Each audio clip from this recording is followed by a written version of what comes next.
we looked at the Orpheum's original hand-drawn plans. They gave us context of a grand design and an intent to fully immerse the audience. An atmospheric garden oasis was beautifully created in this space. Surrounded by Spanish medieval, Baroque-style architecture, murals of mountains and forests under a deep blue domed sky. It was hailed an architectural and artistic marvel, expressing modern theater at its finest. We were inspired to marry today's technology to that original intent. Taking a step forward, we gathered sounds that are true to Arizona, mixing and layering hours of recordings, achieving realism to surround our audience. The domed sky is further brought to life, where advanced lighting and visuals are meticulously synced to captured sounds. Witness dusk till dawn and the expanse of our universe. All this magic to honor the Orpheum's original intent for audiences to lose themselves in this garden oasis and be drawn closer to the performance. These efforts are a nod to the Orpheum's history and performances, past, present, and future. As stewards of this historic space, we look forward to welcoming you and walking beside you, one step into history, one step into the future.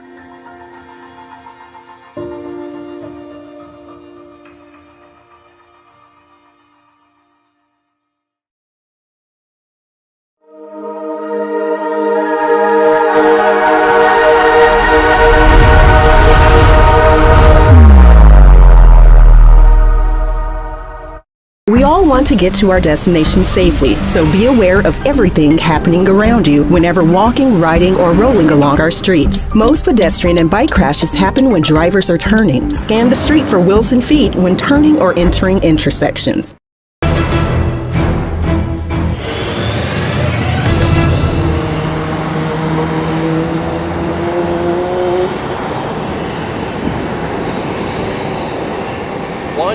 Wan Ying, or welcome everybody. Welcome to America's friendliest airport, Phoenix Sky Harbor International Airport. What a wonderful day it is to be here as we welcome China Airlines with the first ever nonstop service from Taipei to Phoenix, Arizona. What a great day it is.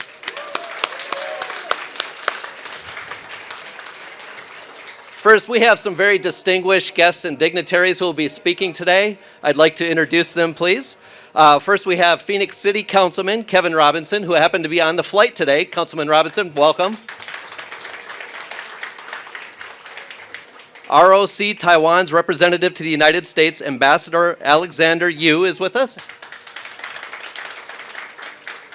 Taipei Economic and Cultural Office and Los Angeles Director General Amino Chi is with us. Welcome. China Airlines has forged an amazing partnership with one of our largest carriers at Sky Harbor Airport, Southwest Airlines. We're just excited to welcome Southwest Airlines Senior Vice President Adam DeCare. Thank you for joining us, Adam. And we're beyond thrilled to have the chairman of China Airlines Chairman George Kao is with us. Chairman.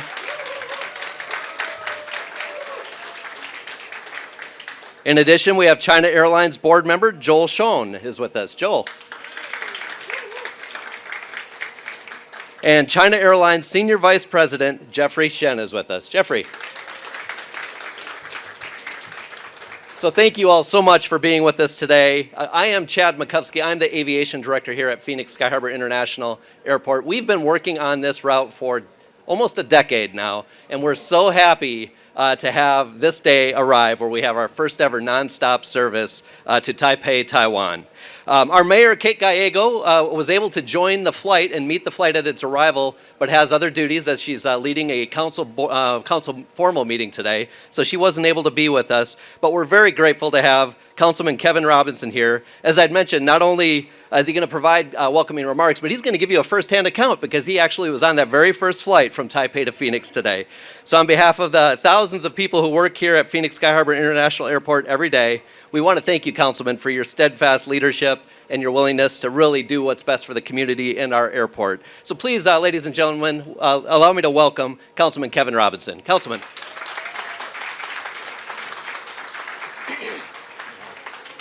Good afternoon, everybody, and thank you very much. Chad mentioned that I had the pleasure, and it was more than just a pleasure, it was an honor to be on that inaugural flight from Taipei, Taiwan to Phoenix. It is indicative of what I know is a tremendous partnership that is really going to propel this region, the relationship between the two countries. It's just terrific. And as I said, it's a tremendous honor to welcome all of you here today because this is a historic milestone for Phoenix, and it's our first nonstop flight to Taipei, Taiwan. China Airlines' launch of this 3 times weekly nonstop service to Taipei marks a significant first for Phoenix Sky Harbor International Airport. This new route is more than just a connection between two cities. It's a bridge between two dynamic regions. The economic impact of this year-round service is expected to exceed $100 million on an annual basis. That's a testament to the power of global connectivity. Passenger traffic between Phoenix and Taipei has surged by more than 400% since 2019, highlighting the growing demand for this connection. China Airlines' extensive network will provide seamless access to destinations across Asia, making travel more convenient than ever before. Taipei is home to TSMC, the world's largest semiconductor manufacturer, along with a robust ecosystem of supply chain and equipment design companies. This new route arrives at a pivotal time for our region. Our region is experiencing historic levels of foreign direct investment across sectors such as semiconductor, battery manufacturing, and biosciences.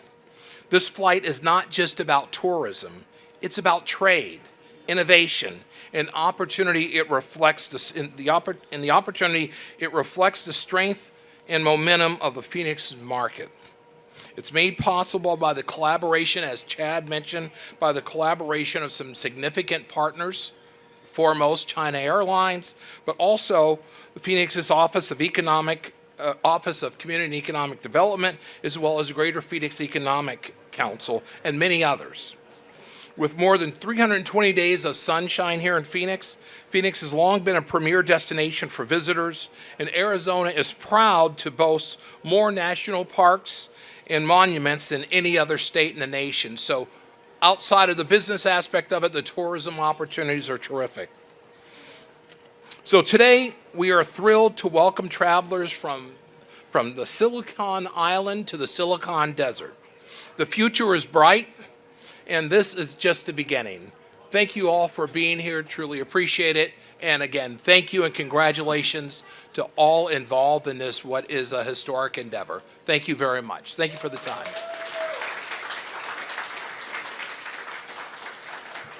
Thank you, Councilman. We're so fortunate to have you in a leadership role in our city. It's now next my honor to introduce our next speaker, ROC Taiwan's representative to the United States, Ambassador Alexander Yu. Ambassador? Thank you, Chad, Councilman Robinson, Chairman George Gao, and Senior VP from Southwest Airlines, and members of the China Airlines team, as well as my colleague, Amino Chi from our ALA office, and all my colleagues and all the distinguished guests who are here. What a happy occasion. Congratulations to Phoenix Sky Harbor, but also to Taiwan's China Airlines for making this possible. But my question is, what took you so long? The bustling presence from the Taiwanese community, not only for the presence of TSMC in the last few years, but also from the data I read, there are 30,000 of our expats living in Arizona. So I think it was only a matter of time that the transportation nexus will be established.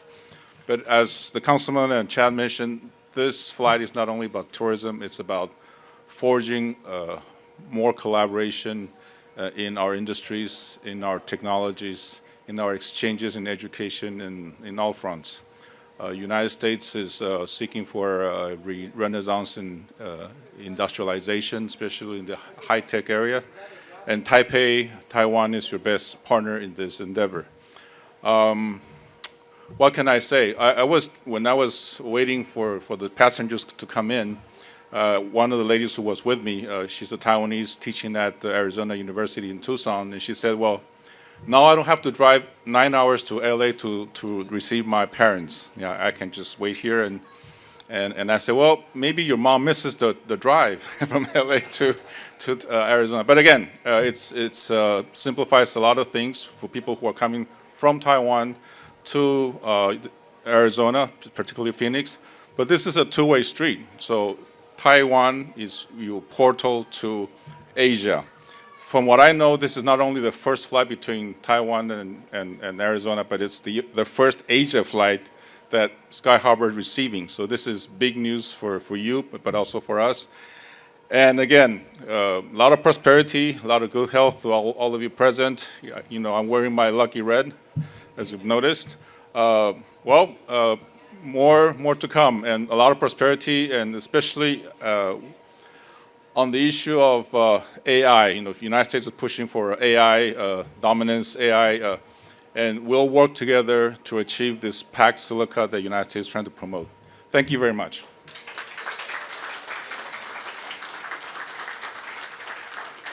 Thank you so much for being with us, Ambassador. I'm thrilled to introduce our next speaker with Southwest Airlines Senior Vice President Adam DeCare. Adam.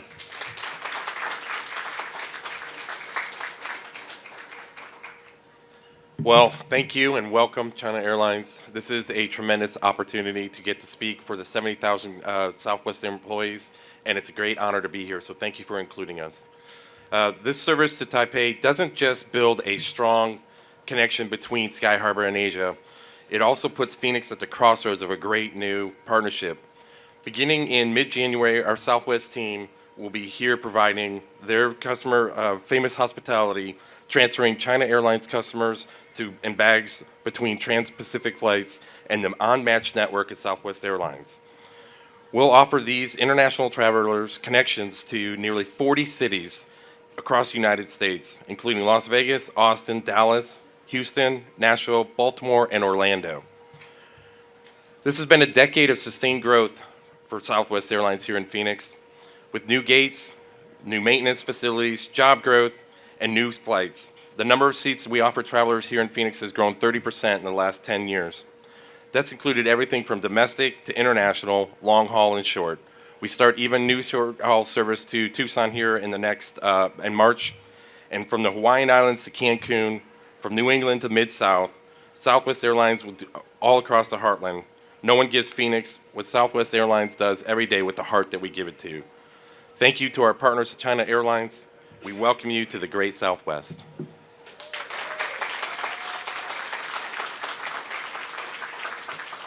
Thank you, Adam. We are so fortunate to have such a long-standing relationship with Southwest Airlines as one of our largest airlines right here at Sky Harbor Airport. We're really happy that you're with us today. Our last speaker has been working with the Phoenix on our business case, as I'd mentioned, for many years, almost a decade, as we met back as recently as 2023 in the China Airlines headquarters in Taipei. We really appreciate all of his efforts, his confidence that he's really placed in our market as we launch this nonstop flight. And I'm just beyond thrilled today to welcome the chairman of China Airlines, Mr. George Kao.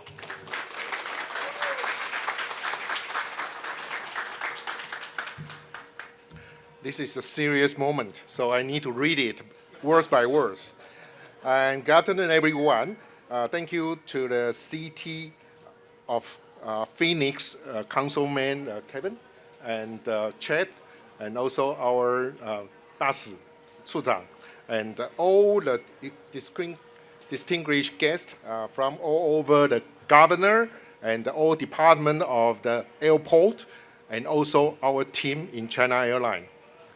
And I'm perspiring not because I'm nervous, but it's the warm hospitality when I step in this airport. I can feel, so make me perspiring. It is a great honor for me to personally fly on this first non-stop scheduled flight from Taipei to Phoenix.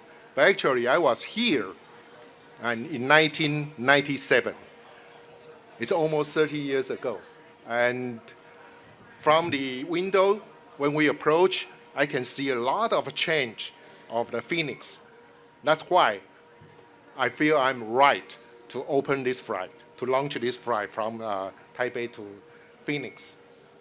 And today mark another important milestone for our North American network and represent a new chapter for the China airline in the region. Phoenix is a major city in the southwest of the United States and also is one of the fastest growing city in the United States. So we truly believe in this city potential and look forward to building even stronger partnership together in here. North American is our most important network market. Phoenix is our 7th destination in the North American. And totally, I believe we have more than 40 flights from Taoyuan to the United States per week. So with the connect flight in Southwest Airlines, I believe we can provide more convenient service to both side people, passenger. For example, the passenger from the Asia, no matter it's North Asia or Northeast Asia or the Southeast Asia, we can provide a more convenient flight through the Southwest Airline. Finally, I want to express my sincere appreciation to the city of the Phoenix, our partner in governor and everyone who support the launch of this sector. I would also like to give a special thanks to our hardworking Phoenix station teams.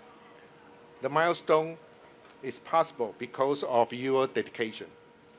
We hope you will continue to support China Airlines, and we will keep promising, providing the high quality service and the reliable operation, and look forward to become your first choice when you fly between Phoenix and Asia.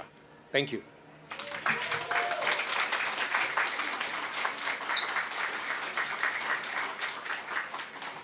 Thank you, Chairman. You know, I was thinking as you were speaking about the risk and the investment that it takes to actually have that very first flight come to a community. We worked to build that business case, but you had the confidence to make sure that this day happened, and I just want to thank you and the entire China Airlines team for allowing us to make that today possible. So thank you very much, sir. So I have a couple of other very important people in the audience I really want to make sure that we recognize, because it takes a lot of people to make a route work. And so some of the important folks in the audience that helped us to do this, if you would join me in recognizing Phoenix Aviation Advisory Board member and past chair, Sandra Feniza is with us. Please join me in welcoming Sandra. Representing our Phoenix City Manager's Office and my boss, Deputy City Manager Amber Williamson is with us. So thank you, Amber, for being with us. I have a couple of amazing team members that really make this day work on behalf of the City of Phoenix Aviation Department. First, Phoenix Sky Harbor's Chief Revenue Officer, Roxanne Favors. She actually was on the arrival flight as well, so welcome, Roxanne. Thank you for being a part of that. Chief Development Officer, he's the guy that helps to build the future of Sky Harbor Airport, Daver Malik. Thank you, Daver. And our Chief Operating Officer, she makes sure that everything from the roadways to the runways is working in good working order. Sarah Demery is with us. Please join me in welcoming Sarah. We also have an amazing partnership with our federal agencies, and today would not be possible without their cooperation and support, an amazing focus on the future of Arizona. And so with us from the Customs and Border Protection Phoenix Port is Port Director Maricela Perez. Please join me in welcoming Ms. Perez. Chief Bernadette Garcia is with us today. Chief, thank you for being with us. And Chief Juan Rosario, thank you all for being with us today on behalf of the Customs and Border Protection. You really are the first impression for many, not only to the city of Phoenix, but to the state of Arizona, and for many, the United States of America. And so we're just so grateful to have you as the face of our airport. So thank you. I also want to thank, on behalf of the Arizona Office of Tourism, Alex Skelpser Ridgway is with us today. Alex, thank you for being a part of this. And I know I have so many others in the back that I had a chance to greet as well, from the Support Sky Harbor Coalition and many others. I just want to thank you all for being a part of today and making it special for us.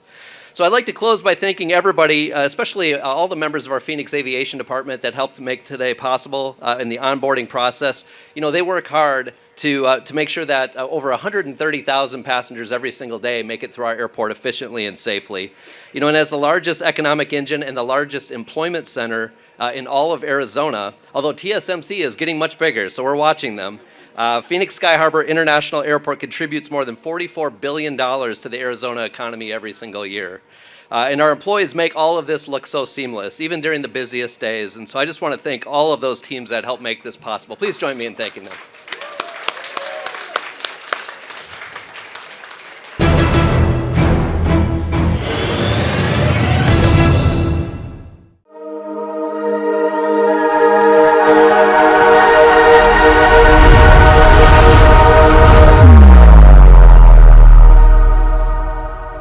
We all want to get to our destination safely, so be aware of everything happening around you whenever walking, riding, or rolling along our streets. Most pedestrian and bike crashes happen when drivers are turning. Scan the street for wheels and feet when turning or entering intersections.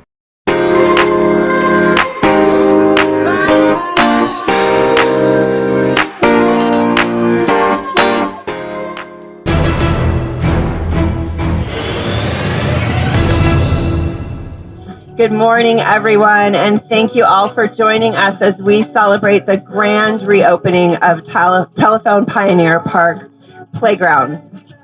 I'm so thrilled that we have some fourth grade students from Village Meadow Elementary School here with us today. Little known fact, I actually attended Village Meadows a long time ago when it was probably a new school. Today's ribbon cutting reflects our city's commitment to equity and accessibility. This playground was designed to ensure children of all abilities can explore, learn, and have fun. It was designed with new adaptive play equipment, accessible surfacing, and sensory-friendly elements. Parks should be places where everyone feels welcome, and Telephone Pioneer Park continues to lead the way. I want to acknowledge the hard work and partnerships behind this project. First, a heartfelt thank you to Ability 360 for their advocacy and expertise. Let's give them a...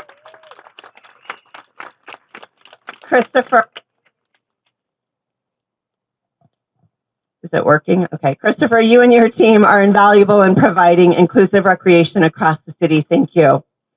I also want to thank Integrity Foundation for their dedication in helping bring this vision to life.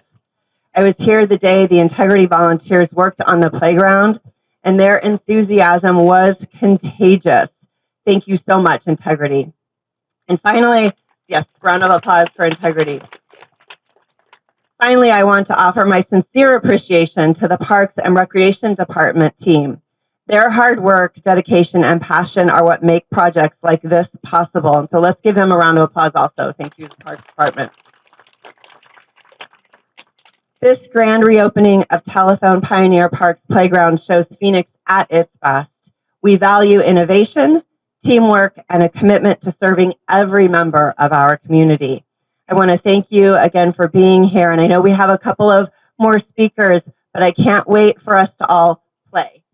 And that's the sign for play afterwards. So now it's my pleasure to introduce our Parks and Recreation Department Director, Cynthia Aguilar. Thank you, Vice Mayor. Good morning, everyone, especially to our students from is it Village Meadows? Did I get it right? Yeah. Village Meadows. I hear you are 3rd through 6th graders. Is that right? 4th through 6th. 4th through 6th. Good morning. Thank you for being here. I also want to thank Vice Mayor O'Brien, who we introduced pretty quickly, but we're very lucky. She is the city councilwoman for this part of Phoenix, and you have a very fierce advocate for parks in your area. So if you could please give her a round of applause. I meet with her very regularly, and she is genuinely passionate about parks. And because of her, we are here today, and because of our partners at Ability 360 and the Integrity Foundation. This park has a special place in our park system. You heard a little bit about it. There is no other park in the entire Phoenix park system, and we have almost 200 parks, quite like Telephone Pioneer Park. This was the city's first fully inclusive park. And we have work to do to make sure that that continues. And this is just one step towards that, making sure that we provide generations to come accessibility to our parks is really at the forefront of what we do. And as we continue to grow, we want to be sure that we're committed to that.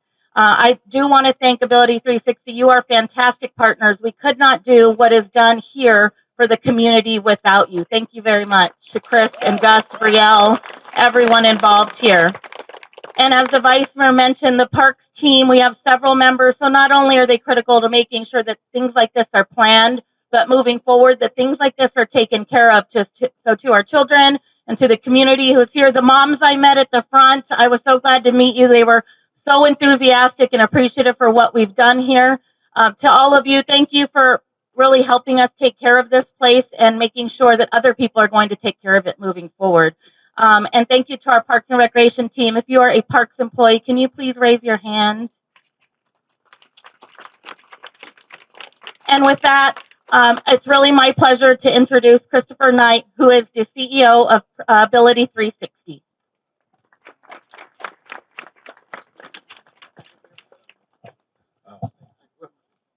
All right. Thank you so much. What a beautiful morning. Everybody took my talking points about the park, so some of them bear repeating because I know so many individuals, so many organizations have come together in order to make this come to fruition. As mentioned previously, this used to be one of the country's, if not the country's, most accessible park, making sure that everybody could have an inclusive experience. And over the years, obviously, as some things do, it's kind of fallen off and technology's gotten better and design has gotten more interesting.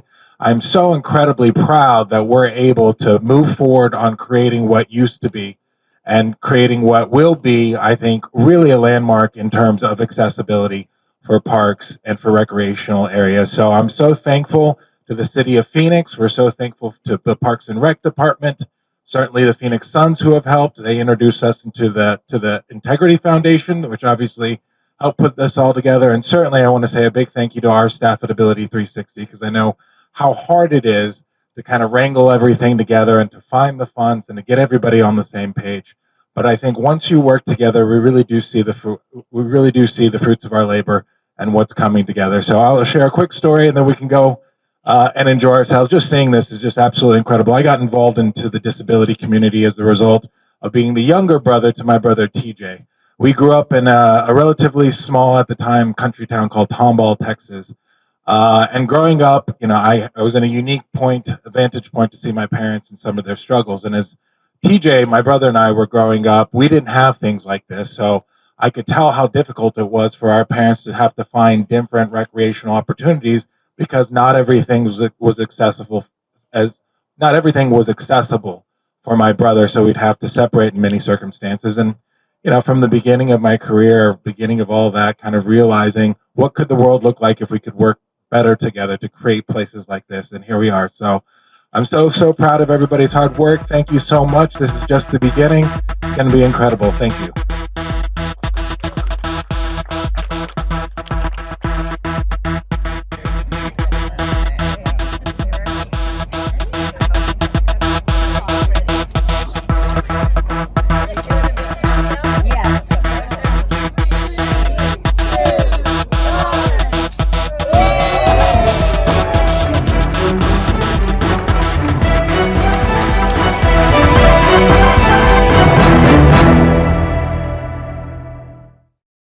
This location started out as a one-room family school, one of the first schools in the whole valley. It was started by a pioneer family called the Osborne family. And it was actually Sidney Osborne, one of the sons of the family, became governor of Arizona in the 1940s. For 140 years, this building was a church. Several different denominations, but it started out in 1914 as the Bethel United Methodist Church. And as Phoenix continued to grow all around it, the need for larger buildings came along with that growth. So in 1948, they built this larger building. Starting in 2012, the new owners worked very, very closely with the city to transform the building rather than demolishing it.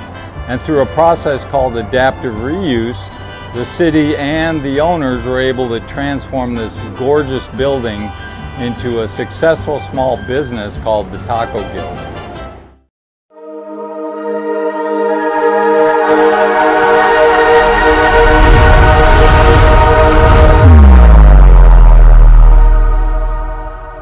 Bienvenidos a Phoenix en un minuto, más o menos. El día de hoy estamos en el hermoso Papago Park, visitando estas hermosas colinas. A minutos del centro, este asombroso parque ofrece increíbles senderos, campos de golf, instalaciones recreativas con impresionantes colinas que suben y bajan por todo el parque, agregando una vista muy única a tu visita. El parque también cuenta con sitios históricos como la tumba del gobernador y el anfiteatro, que solía ser usado para eventos, conciertos y el servicio del amanecer de Pascua. Todos los senderos son bajos y fáciles de completar, haciéndolo un senderismo muy fluido.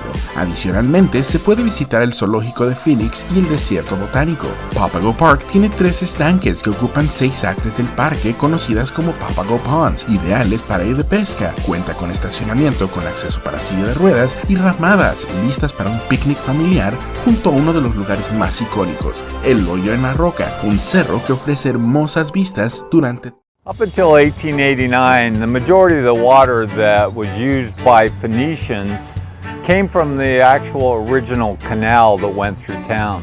In 1889, a man named John Gardner started the first city waterworks, which is where we're standing today. Water was delivered to this very spot at Verde Park by a redwood tunnel that extended for 30 miles to the east and the northeast. Part of the city waterworks in 1938 was this pump house. It was built with the intention of being an emergency pump house. Water has always been an important element of thriving in the Valley of the Sun. This pump house represents one of the few remaining structures that show how that water was transported in the early 20th century. And it's a wonderful piece of architecture here in the southwest corner of the Garfield Historic District that we can all continue to enjoy here at Verde Park.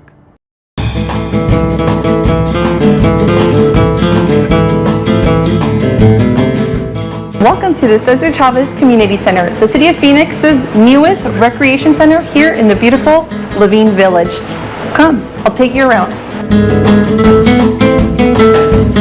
Over here, you will see the Cesar Chavez timeline. It's a great piece of work. As soon as you walk into the facility, you can see all the impact that Cesar Chavez has had in Arizona, and it's for you guys to see when you guys arrive. This here is our lovely gymnasium. It has basketball capacity, volleyball, pickleball. We have wonderful courts that are meant for youth and adult spaces, and this is also included in your membership when you register at phoenix.gov or at our front desk.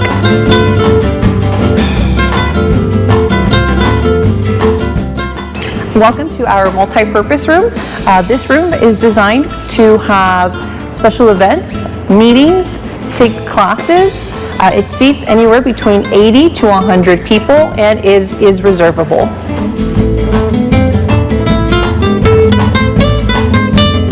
This is our beautiful courtyard, along with lawn games where families can come and enjoy the beautiful Arizona weather. This space is also available to reserve for special occasions and special gatherings.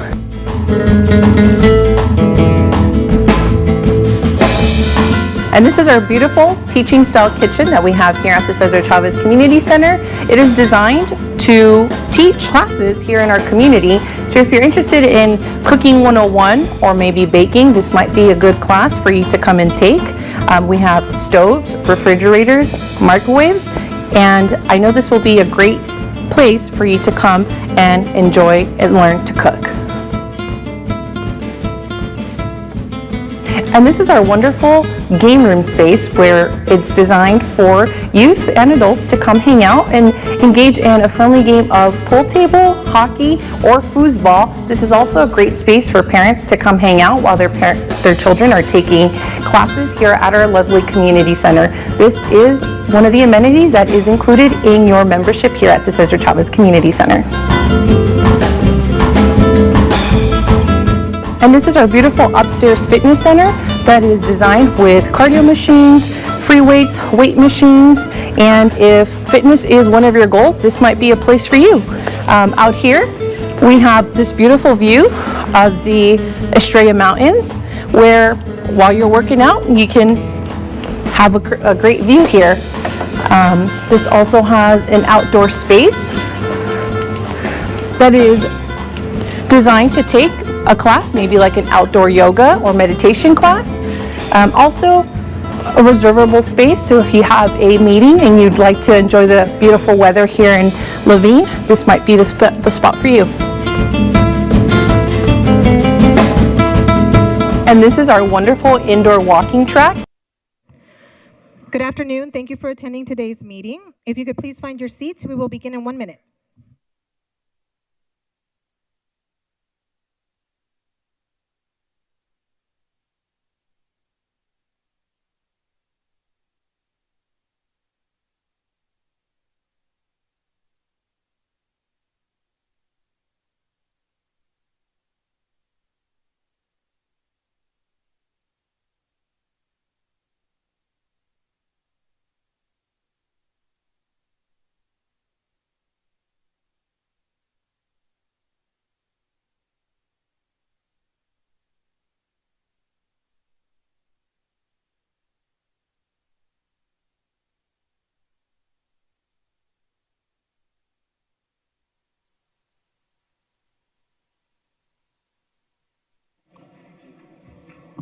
Happy New Year, everyone. Thank you for joining us. We'll begin with an invocation from Police Chaplain Sexton.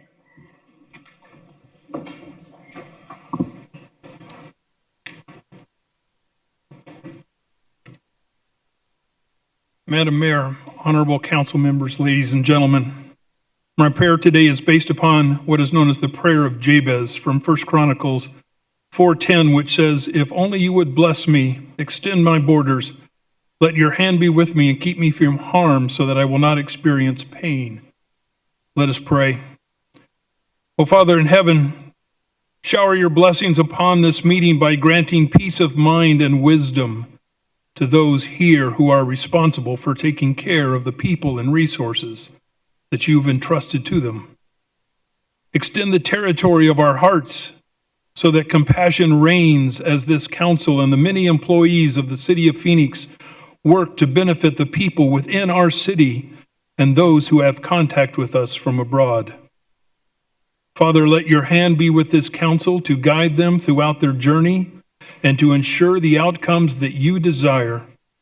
And finally, Lord, keep your servants here in the city of Phoenix from harm and supply them with the strength to complete what you have set before them so that your name is glorified in all the earth. Amen. Thank you, Chaplain. Councilman Robinson, will you lead us in the Pledge of Allegiance?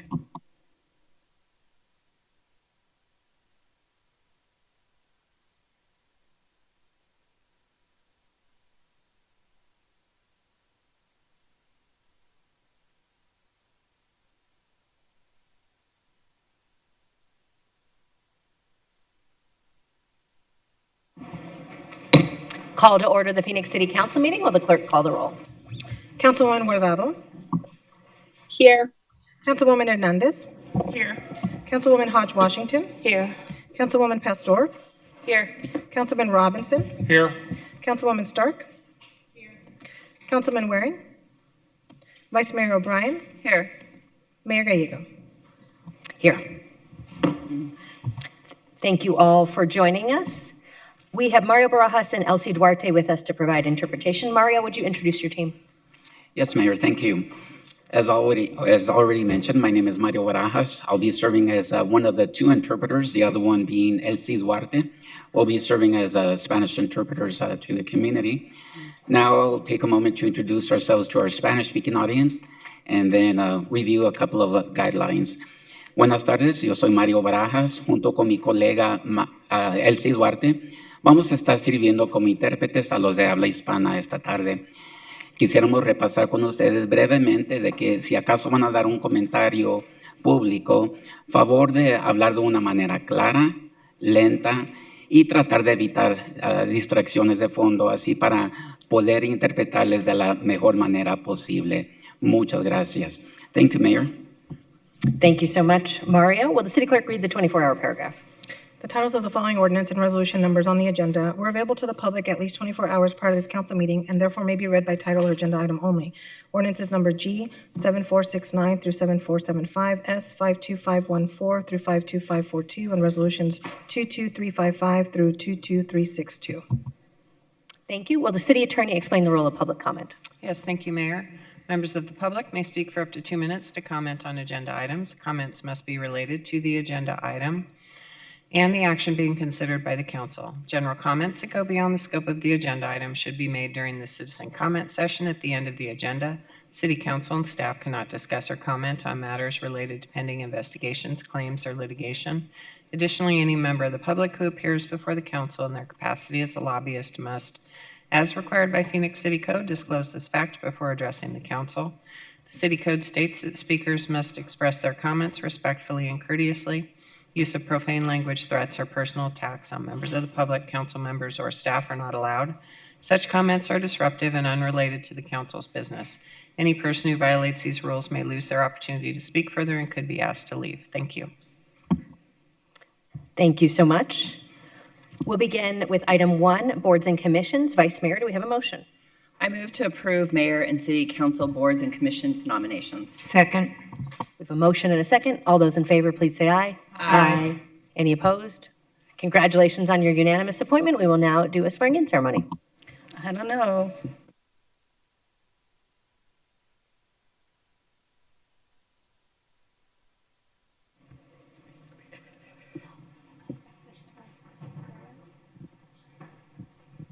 Congratulations. Let me hear your name, Rick, out loud, okay?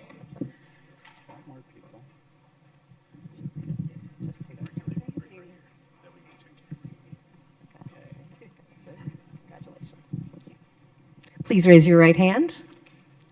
State your name. Do solemnly swear that I will support the Constitution of the United States and the Constitution and laws of the state of Arizona, that I will bear true faith and allegiance to the same and defend them against all enemies, foreign and domestic, and that I will faithfully and impartially discharge the duties of the office of Parks and Recreation Board. according to the best of my ability. So help me God. Congratulations.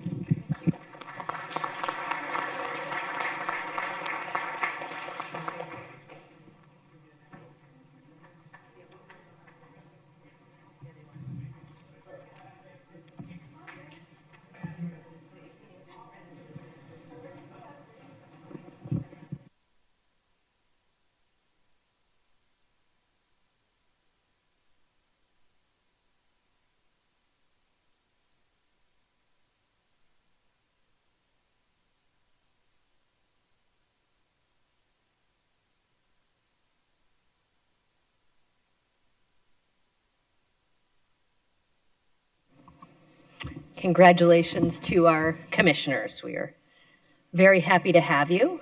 And we continue our recognition of great public servants with swearing in of municipal court judges.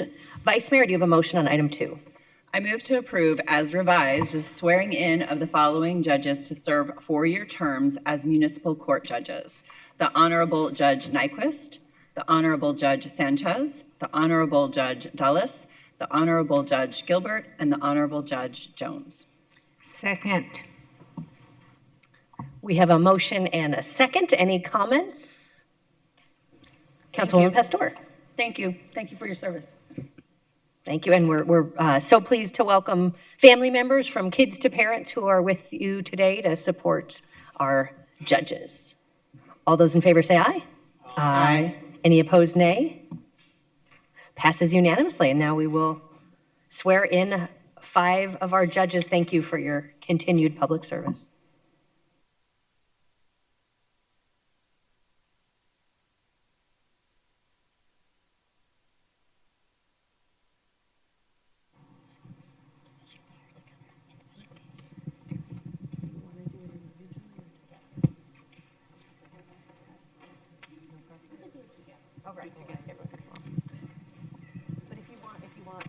Here and you want them to come forward, they're certainly welcome. If you brought your mom, I did. Okay.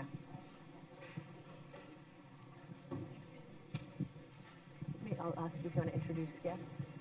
Sure. Okay.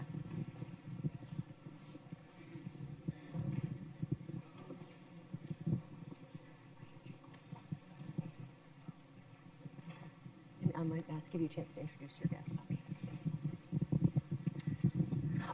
Thank you so much for your continued service. A couple people have guests, so I'll give you a chance to introduce them. This is my mother, Patty Gilbert. This is my mother, Anna. Also, my husband, Jeff. I have my sons, Jeffrey and Aiden, and Lucy. Excuse me, can I get past you? Anyone else to introduce? Fabulous. We're so pleased to have you here, and thank you for supporting them while they do such important work. All right, raise your right hand, please. I state your name. Do solemnly swear that I will support the Constitution of the United States and the Constitution and laws of the state of Arizona, that I will bear true faith and allegiance to the same and defend them against all enemies, foreign and domestic, and that I will faithfully and impartially discharge the duties of Phoenix Municipal Court Judge according to the best of my ability. So help me God. Thank you for your service to Phoenix.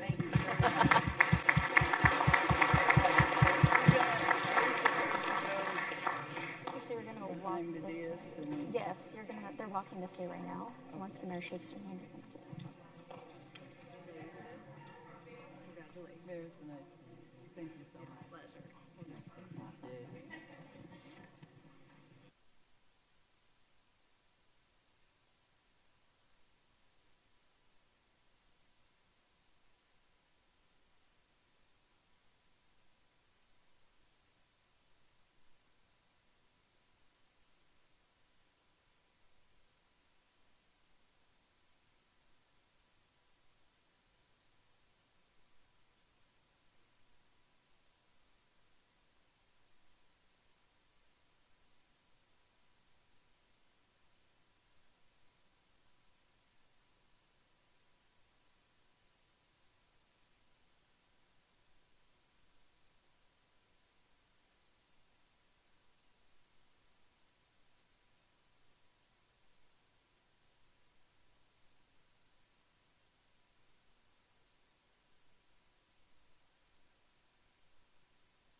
Well, thank you for our judges. Our municipal court is a real example for the whole country, and we are so glad to have you continuing your service.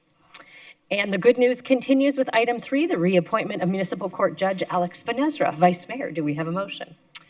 Yes, Mayor, I move to reappoint the Honorable Judge Ben-Ezra to serve another 4-year term as a municipal court judge. Second. A motion and a second. Judge Ben-Ezra has dedicated his life to public service, including as a public defender. So thank you for your commitment to our justice system. All those in favor, please say aye. Aye. Any opposed?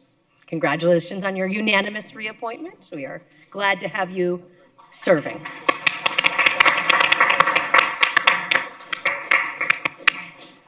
And I believe we will have a chance to have you back at a future meeting for the swearing in. So thank you. What a nice way to start the year. The Phoenix City Council provides an advisory role to the state of Arizona on liquor licenses, and we will turn to that portion of our agenda next. Vice Mayor, do we have a motion? I move to approve items 4 through 45, noting that item 45 is a request to withdraw. Second. Motion and a second. All those in favor say aye. Aye. Any opposed, nay? Passes unanimously. City Clerk, are we ready for ordinances, resolutions, new business, planning, and zoning? Yes, Mayor. Vice Mayor, do we have a motion? I move to approve items 46 through 100, except the following. Items 52, 53, 54, 55, 65, 68, 70, 80, 95, 96, 97, 98, and 99, noting that item 89 is as corrected. Items 77, 92, and 93 are continued to February 4th, 2026. Item 100 is withdrawn from the agenda to allow for the applicant to further work with the neighbors. And can the clerk confirm if there are any other items that should be excluded for in-person public comment? Yes, Mayor, Vice Mayor, also excluding items 61, 63, and 67. That's items 61, 63, and 67.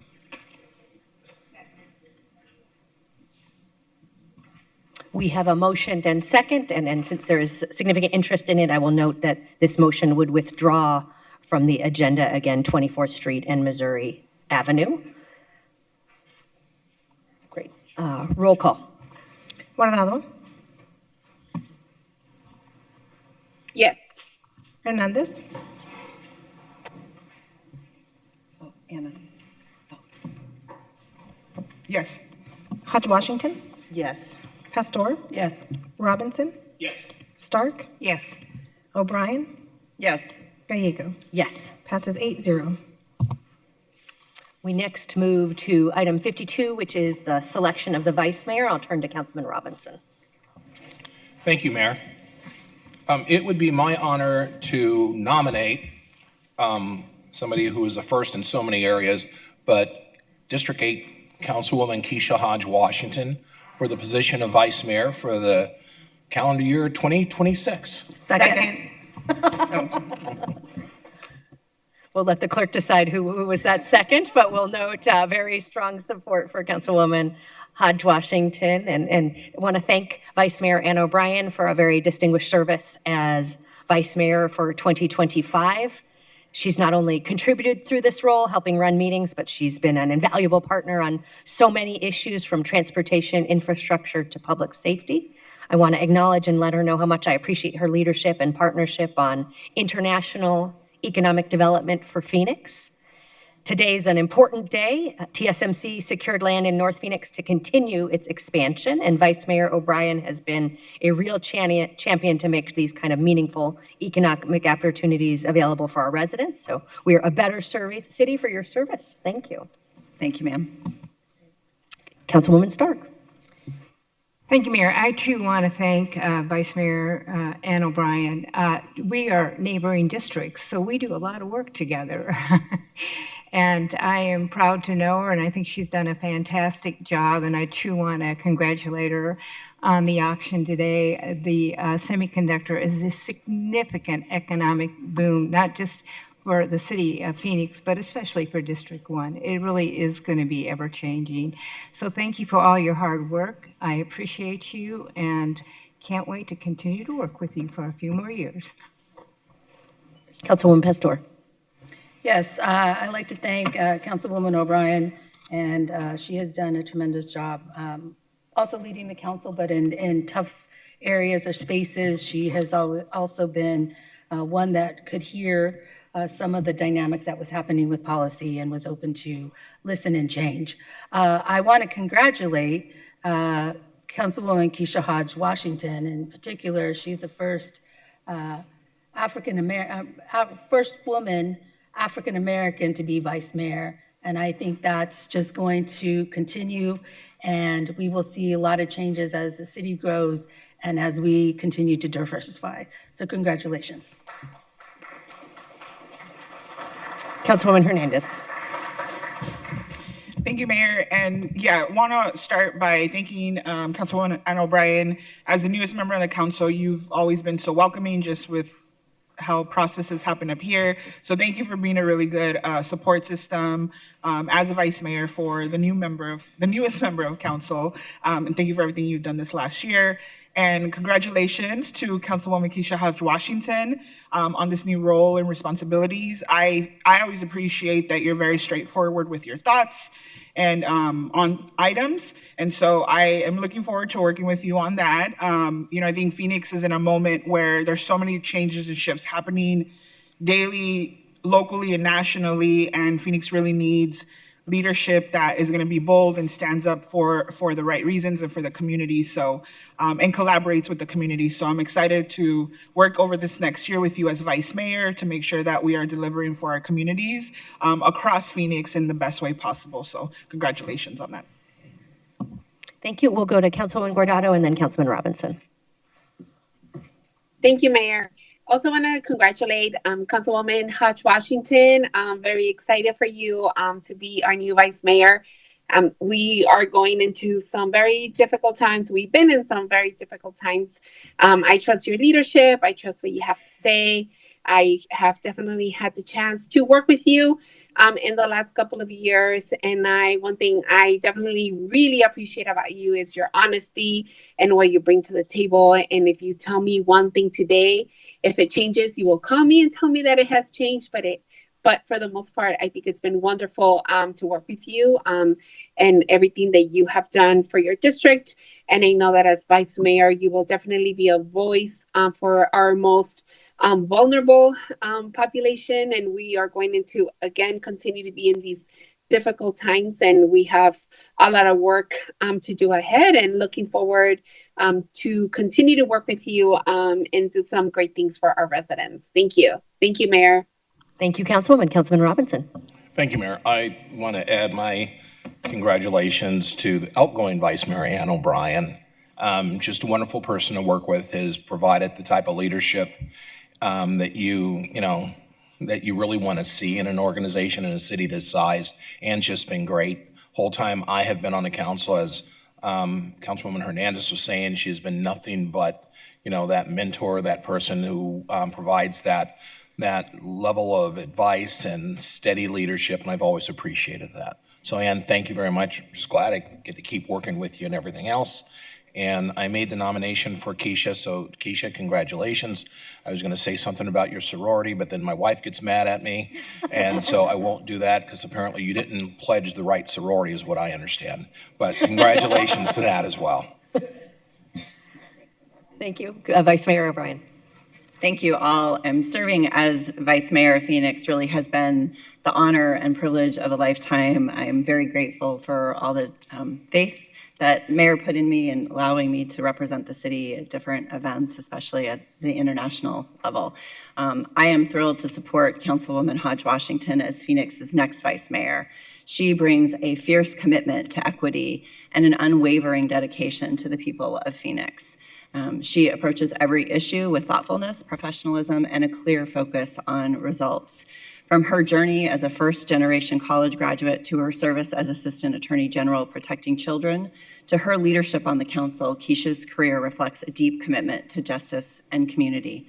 And as she makes history as Phoenix's next Vice Mayor, I look forward to continuing our shared work on housing solutions, homelessness prevention, and building a Phoenix that works for everyone. So together, we will keep Phoenix moving forward. Congratulations. Thank you so much. Councilwoman Hodge Washington. Thank you, Mayor. I too want to start off by giving my gratitude to Vice Mayor Ann O'Brien for her service over the past year. It's been a pleasure to work with you, from dealing with tough policy decisions to simply doing the more social fun items. You've always been supportive, willing to provide advice and support in so many ways. Thank you for doing that. I hope that you will continue to allow me to ask you questions as I move into this next journey. I want to say thank you to Councilman Robinson for making the motion. I want to also thank my colleagues for the support. I did not pledge the wrong sorority. There's a reason I have on the colors I do right now. But I do want to say thank you to my colleagues for the confidence you've shown in me. I really appreciate it, and I'm grateful for the opportunity to serve the council and our city in this role. This is a moment I approach with a lot of respect for the responsibility that comes with it. Phoenix is a growing and evolving city, and the decisions we make here today matter deeply to the people we represent. I look forward to working closely with each and every one of you and the mayor to continue moving our city forward in a way that is collaborative, thoughtful, and focused on delivering real results for our residents. I come to this role with the same mindset I bring to my work on this dais every day, listening to our communities, asking the hard questions, and working towards solutions that are fair, practical, and grounded in the needs of our city. I am thankful for the trust placed in me, and I'm ready to get to work, so thank you. Thank you so much, Councilwoman. And Denise, this should be a roll call. All right, roll call. Guardado. Yes. Hernandez. Yes. Hodge Washington. Yes. Pastor. Yes. Robinson. Yes. Stark. Yes. O'Brien. Yes. Gallego. Yes. Passes 8-0. Congratulations, Councilwoman Hodge Washington, our incoming Vice Mayor.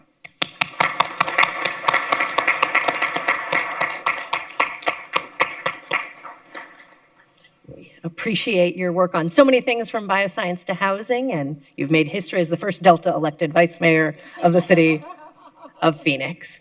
Councilwoman Hodge Washington's term as vice mayor will start at our next council meeting. But huge congratulations. We next go to item 53, which is an annexation and a public hearing for the Bryles Pass annexation. We'll open the public hearing.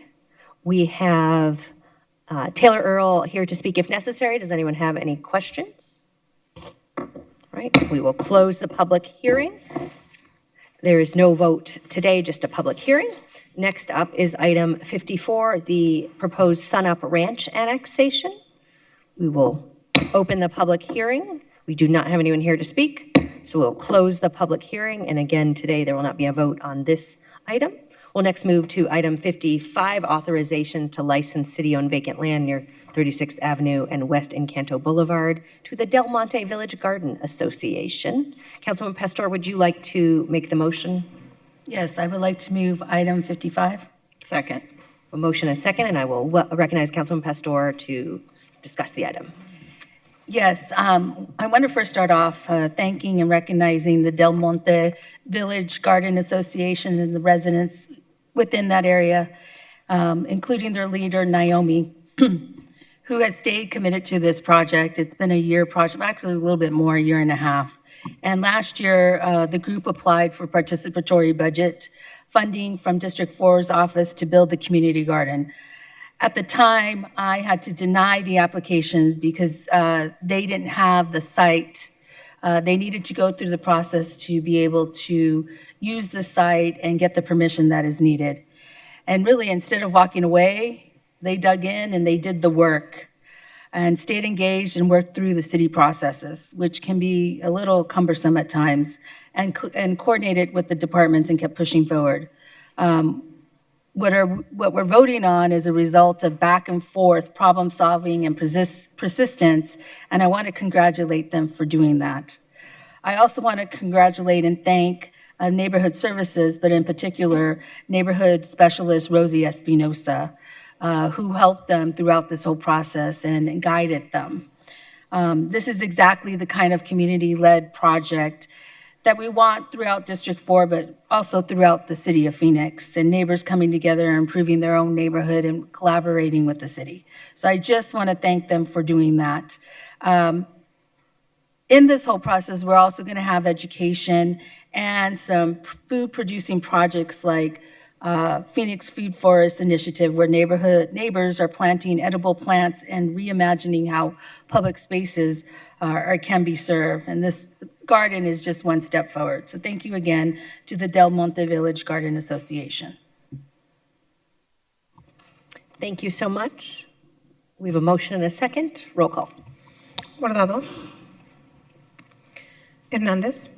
Yes. Hodge Washington. Yes. Pastor. Yes. Robinson. Yes. Stark. Yes. O'Brien. Yes. Gallego. Yes. Passes 7-0. Next up is item 61, Substance Abuse and Mental Health Services Administration Funds. Do we have a motion? I move to approve item 61. We have a motion. We have a Second. second. Leonard Clark is here to testify. Thank you, Mayor and council members. I think this is probably pretty close to 63. I was reading through it and I saw also that, I'm not sure, I think it's the same one that helps veterans get funding as well. So I just want to thank you for letting me speak, and I support this. I don't need to come up for 63. Thank you. Wonderful. Thank you. So Leonard is in favor of both 61 and 63. Roll call. Guardado. Hernandez. Yes. Hodge Washington. Yes. Pastor. Yes. Robinson. Yes. Stark. Yes. O'Brien. Yes. Gallego. Yes. Passes 7-0. Item 63 is related to, well, I'll just read it. Authorization to retroactively accept and disperse funding from the Arizona Administrative Office of the Courts and Friends of the Court Incorporated, amend the Emergency Shelter Heat Relief Respite Operator and Supportive Services Qualified Vendor List, and increase authority to amend contract with Community Bridges. Mayor, I move to approve item 63. Second. Motion and a second, noting Leonard is in favor. Roll call. Hernandez. Yes. Hodge Washington. Yes. Pastor. Yes. Robinson. Yes. Stark. Yes. O'Brien. Yes. Gallego. Yes. Passes 7-0. Item 65 is to authorize additional funding to the miscellaneous building repairs contracts. Vice Mayor. I move to approve item 65. Second. We have a motion and a second. Councilwoman Hernandez. Thank you, Mayor. Just have a couple questions for parks on this item. Sorry, thanks. Just a couple questions on the vision for the buildings, repairs, and infrastructure upgrades. Also still recognizing that I'm still a little sore from the December 18th votes on parks. But Cynthia, my first question, can you give us a little bit more insight into examples of what infrastructure investments we might see, like, for example, in District 7 parks, or should parks get this access to this funding? Yes, Councilwoman Hernandez, Mayor, members of the City Council. What this authorization does is really allow us greater spending authority to have more flexibility for planned projects as well as unplanned projects that come up. In District 7 specifically, we will be able to use these contracts to renovate many parks such as Ho'i and Keepak. Also, Hayden Park is scheduled as well, which is in District 7, as you know. And then citywide, there's greater, larger projects that you would consider, like ADA improvement, sidewalks, parking lot improvements. When we go into parks and convert existing lighting into LED lighting projects, that's also kind of a citywide bucket, if you will. And again, these are projects that tend to require little to minimal design and engineering, and it allows us greater flexibility from a cost efficiency savings and a time efficiency savings. Thank you. That's so great to hear. I think you covered a little bit about the infrastructure, but can you elaborate any more on the infrastructure that we will be building anything additionally that you haven't mentioned, Sure. or that you didn't mention? Yes, Councilwoman Hernandez, Mayor, members of City Council. Additional infrastructure things could be irrigation improvements as well as other lighting projects. Also, this could cover interior, so not infrastructure in the sense that you might be thinking, but also interior work that might be needed. So while it could be plumbing and electrical work, it's also beautification, renovation projects that could be flooring and other types of indoor improvements. Okay, and along those lines, would some of that infrastructure, like the inside, what did you call it? The interior? The interior, like beautification and things like that, would there be a path to create infrastructure that provides care to people into the communities? These, Councilwoman Hernandez, are specifically on a construction side for renovations. Okay. Perfect. So with that, I'm assuming that, or can you confirm if any of that funding would go to the park ranger side of things, or solely just to construction? Good question, Councilwoman Hernandez. This is solely construction, renovations, improvement projects. Okay, perfect. Thank you. I know parks is always a hot item in city council meetings and that's for a reason, right? Like, we all are in agreement. We want beautiful parks. We want safe parks. And I just always feel the need to publicly remind us that these investments are worth it in our parks. And they need to be done in an equitable way to go across the board, especially into some of the smaller parks and not just into the bigger, fancier parks that we have. And I know parks historically is an area that has been underinvested into some of those areas in the city. I have a couple parks like Smith Park and Playa Margarita that are just as important, deserve those infrastructure investments, and just like any of our other parks. So I'll continue to push us for those small investments for those underfunded parks in District 7. So thank you so much, Cynthia. Thank you, Mayor. Thank you. Roll call. Hernandez. Yes. Hodge Washington. Yes. Pastor. Yes. Robinson. Yes. Stark. Yes. Waring. O'Brien. Yes. Gallego. Yes. Passes 8-0. Item 67 is issuance of bonds for SSS Academy project. Do we have a motion? I move to approve item 67. Second. We have a motion and a second, and we have Leonard Clark here to testify. Okay. Thank you. Leonard just said he does not need to speak. Roll call. Hernandez. Yes. Hodge Washington. Yes. Pastor. Yes. Robinson. Yes. Stark. Yes. Waring. O'Brien. Yes. Gallego. Yes. Passes 8-0. Item 68 is the authorization to execute short-term licenses and agreements with the USA for use and access on city-owned property. Vice Mayor. I move to approve item 68. Second. We have a motion and a second. We'll turn to Councilwoman Hernandez for comments. Thank you, Mayor. I have a few questions on this item.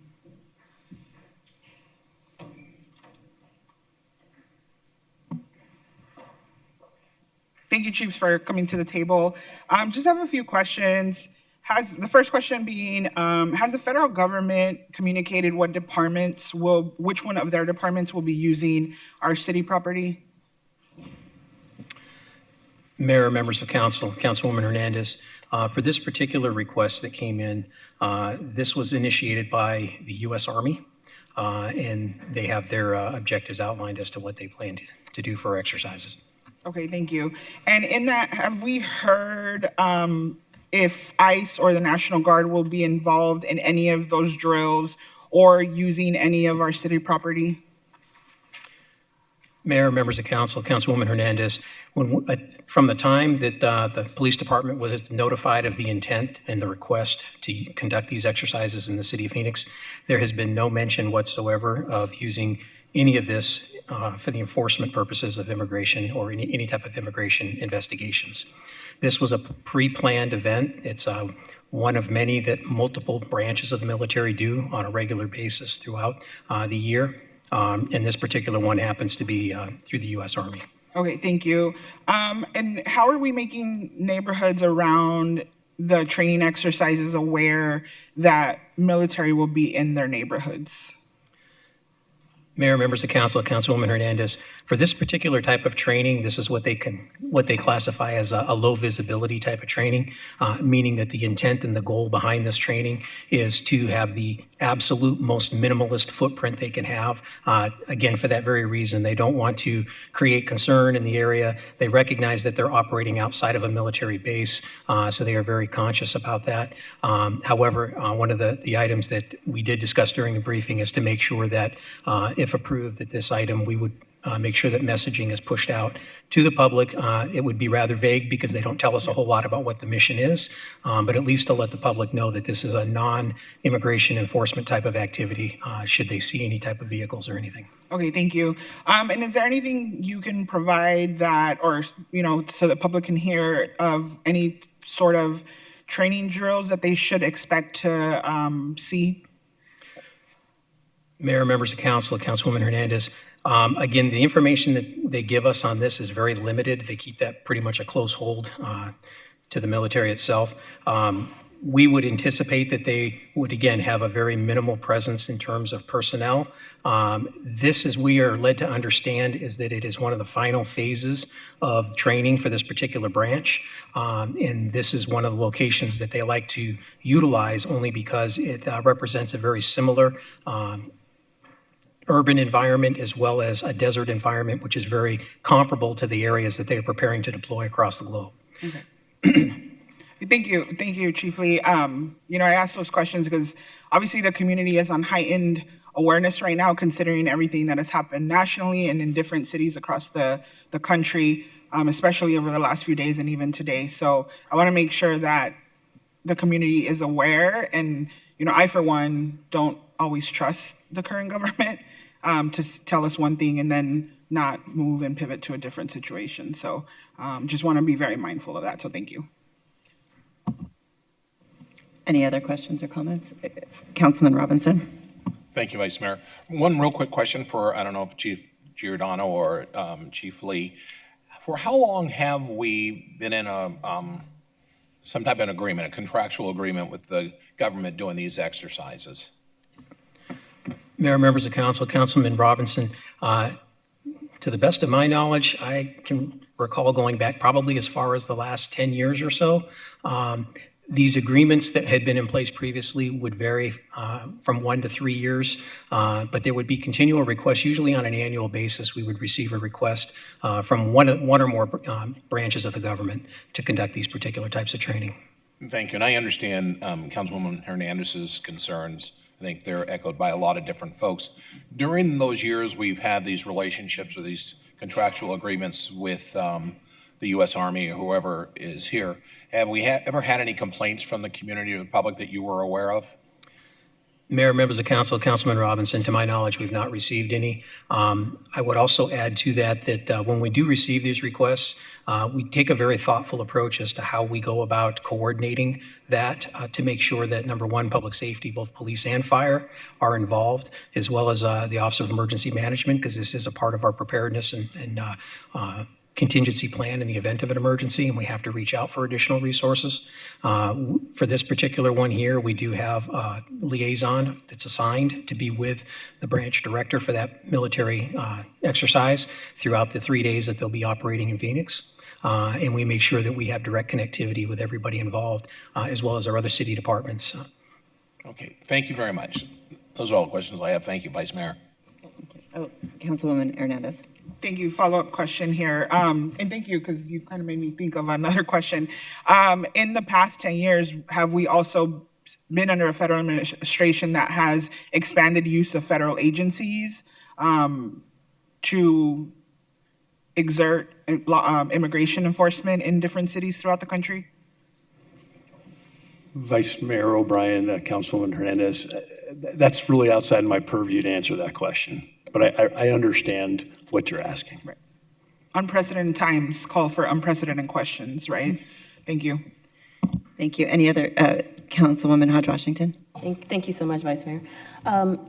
Just more of a question, like, What criteria, if any, is used to determine whether or not a site is actually appropriate for a specific exercise? I know you say you don't really have a lot of information as to what type of exercise will occur in the neighborhoods or if they're adjacent to a neighborhood, but do we have some level of criteria that will say this type of activity is not appropriate for this specific site?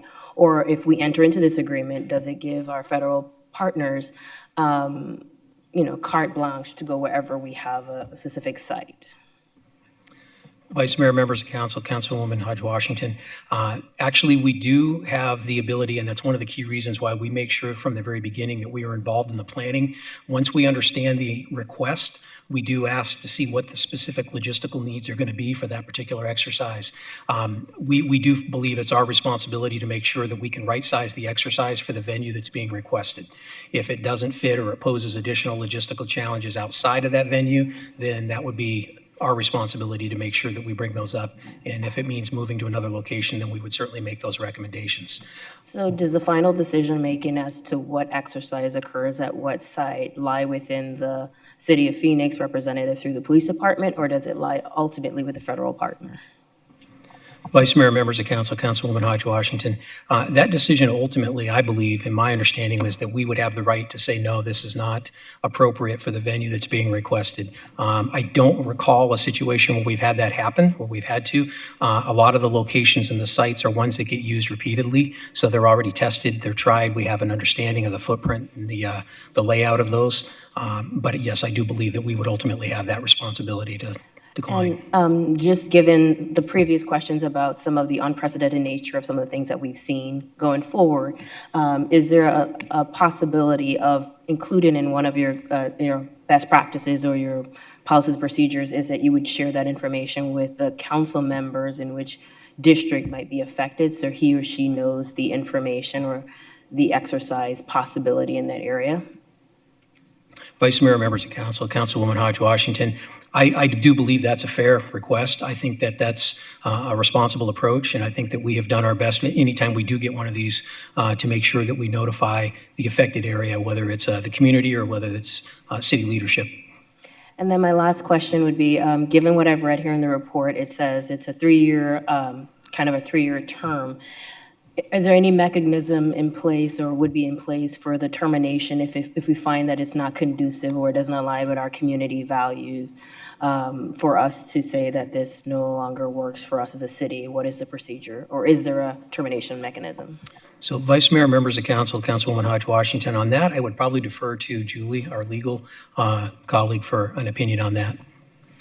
Oh, Mayor, members of council, I haven't seen this exact contract, but I can tell you that the majority, if not all of our contracts do have provisions in for either termination of convenience or termination for cause. Thank you for that clarification. That concludes my questions, Vice Mayor. Thank you so much. Any other questions or comments? Roll call. Hernandez. Vice Mayor?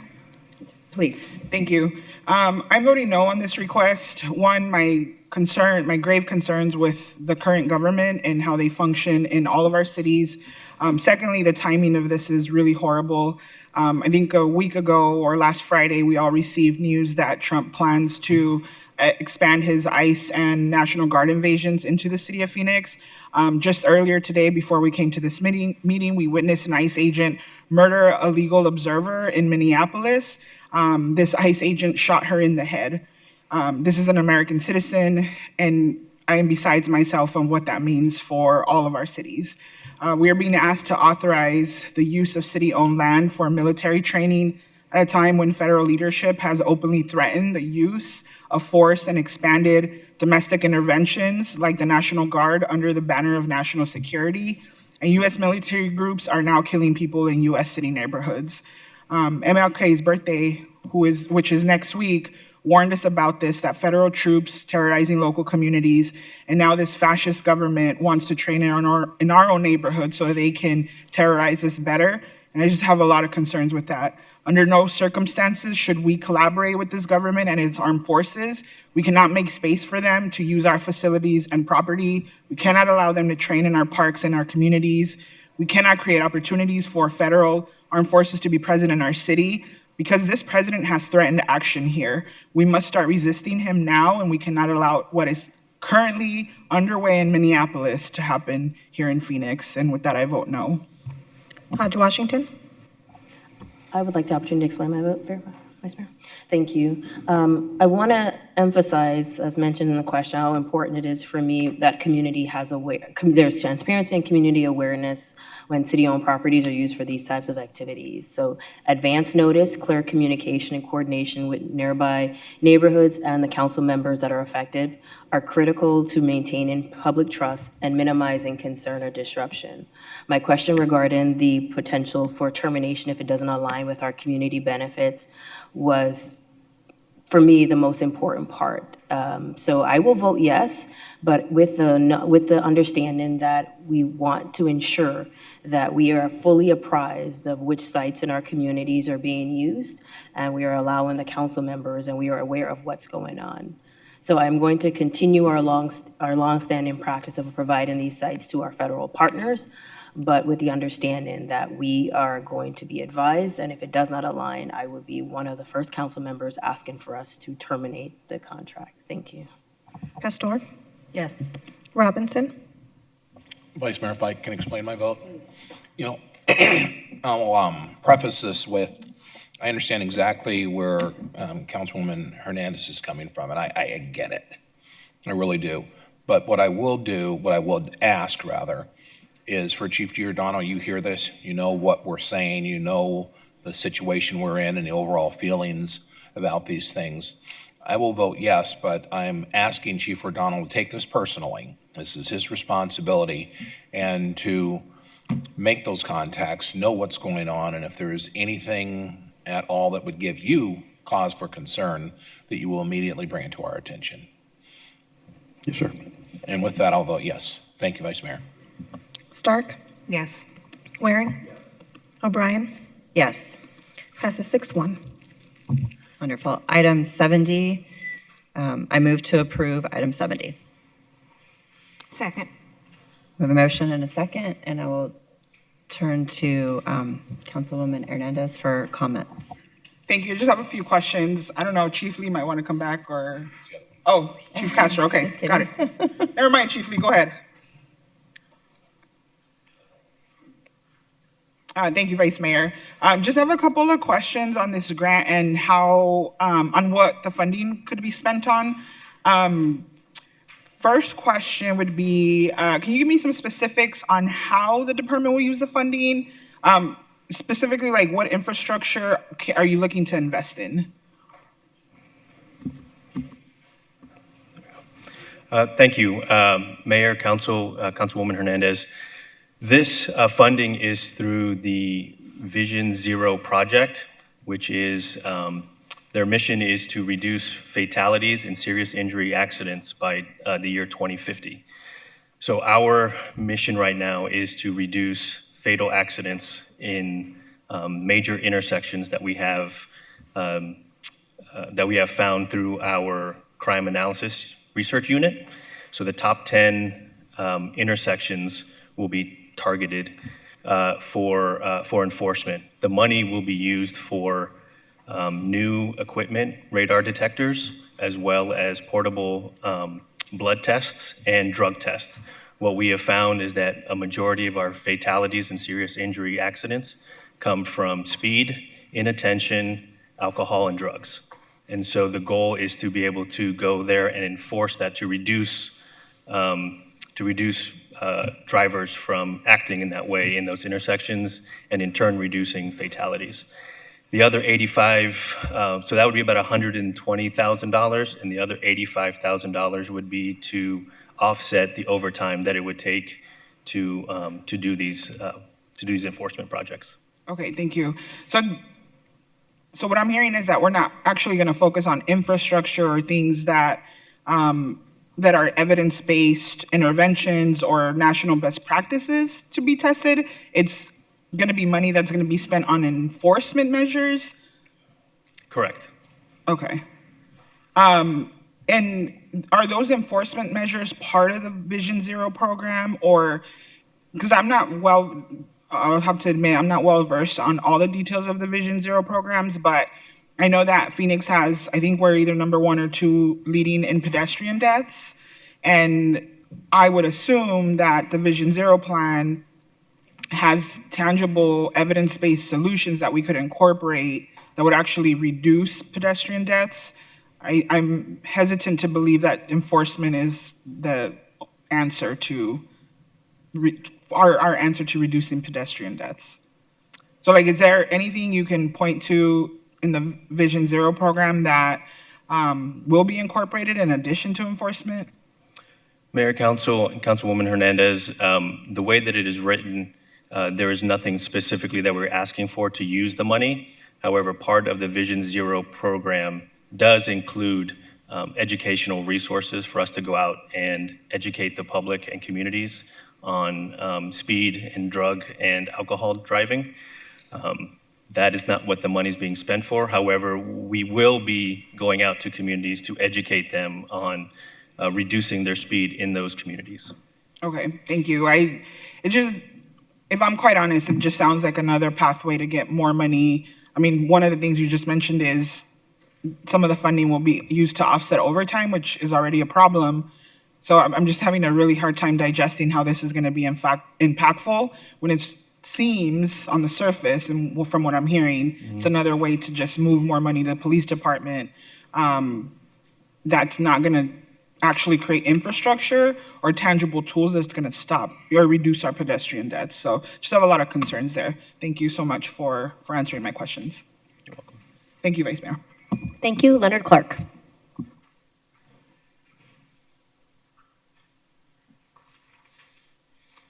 Thank you, Mayor and Council. My faith is renewed because I didn't think I was going to get called.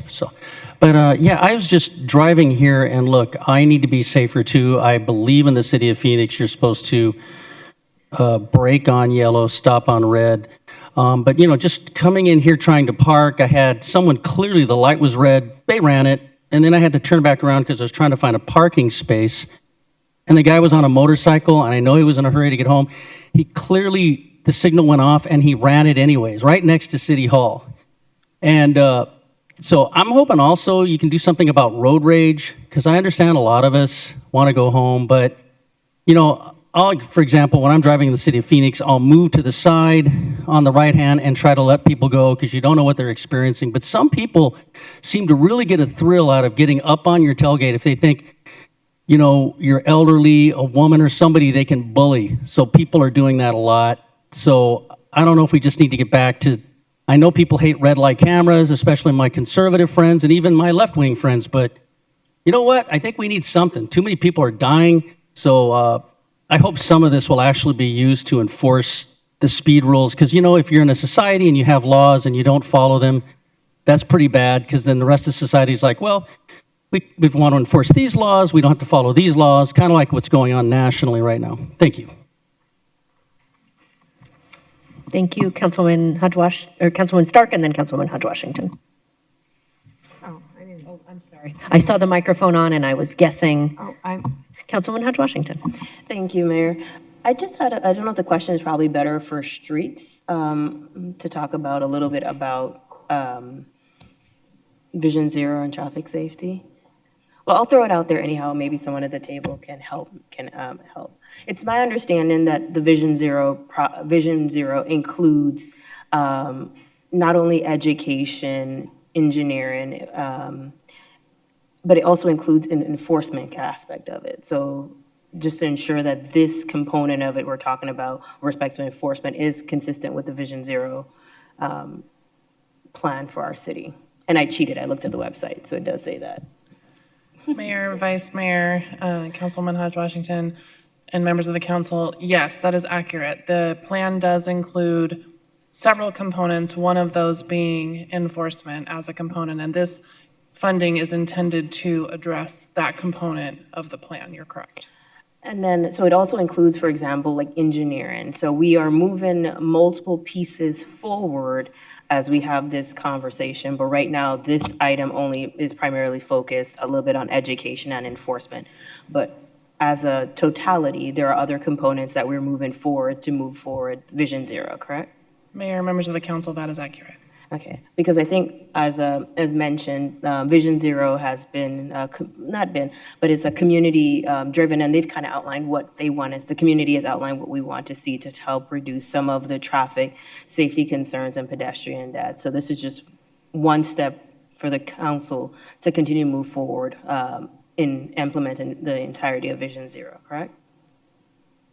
Yes, Mayor, members of the council, Councilwoman Hodge Washington, this is one piece of the puzzle to hopefully achieve our goal of Vision Zero. This is one component. There are multiple pieces moving forward under various departments, primarily the Streets Department, but this is one piece that will contribute to the overall success of the plan. Okay. And then my last question would be, I don't believe I saw a location for the pilot. Is there a location identified? So the 10 locations that we've identified, again, through our statistics are, I can read them out to you: 67th Avenue and McDowell Road, 19th Avenue and Peoria Avenue, 67th Avenue and Thomas, 67th Avenue and Indian School Road, 83rd Avenue and Indian School Road, Cave Creek Road and Sweetwater Avenue, 51st Avenue and Thomas Road, 27th Avenue and Camelback Road, 99th Avenue and Lower Buckeye, and 19th Avenue and Southern Avenue. And those, and just bear with me, I know I'm sorry? Oh, and those locations were based on a number of factors, including pedestrian safety, vehicle fatalities, and other components, correct? Correct. Those are the 10 highest impacted intersections in the city when it comes to collisions. Thank you so much. That concludes my questions. Councilwoman Pastor. Out of those 10, whose districts are those? I can't tell you off the top of my head exactly, but it looks like there's 4, 8, 5, 7. Yeah. Yeah, I think. There are other probably parts of the city that are, I'm going to go back to the term of equity, because I keep hearing that today. And so I'm asking only because I think it needs to be, I think there's other parts of the city also, other than that concentrated area. But those are my comments. Mayor, Councilwoman Pastor, there are accidents in other intersections. Those are just the 10 highest intersections that have accidents. Vice Mayor. So does the grant require them to go to the top 10 intersections? Mayor, Council, Vice Mayor O'Brien, no, that's just where we believe would be the highest impact to reduce fatality and serious injury accidents, would be to go to the locations that have the most accidents. Okay. May I ask Councilwoman Pastor a question, ma'am? Yeah, please, Councilwoman take Pastor. a question from the Vice Mayor. Based on your comment, are you asking that the enforcement happen throughout the city? Yes. Okay, I didn't want to presume. Yeah. And so if that is the will of the council, a majority of the council, I can tell you that my residents would welcome additional enforcement. So if we took the top intersection from each district, I would welcome the additional enforcement, as would my community members, because they are always asking me for the red light enforcement, the cameras. So if this is a way to get additional enforcement across the city, I welcome that. Thank you, Mayor. Mayor. Councilman Stark. Thank you. Actually, I think a couple of the intersections were in District 3. I think part of the problem is in some of the older parts of the city, they're designed differently than newer parts of the city where they can have, they have more to work with as far as improvements, because a lot of the roads in the older parts of the city just weren't equipped to handle the type of traffic we have today. And while I love to see it everywhere out through the city, I think the priority ought to be the most dangerous intersections, but that's just my opinion.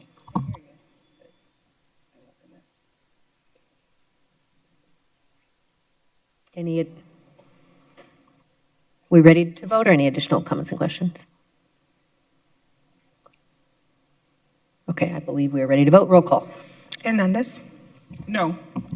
Hodge Washington. Yes. Pastor. Yes. Robinson. Yes. Stark. Yes. Waring. O'Brien. Yes.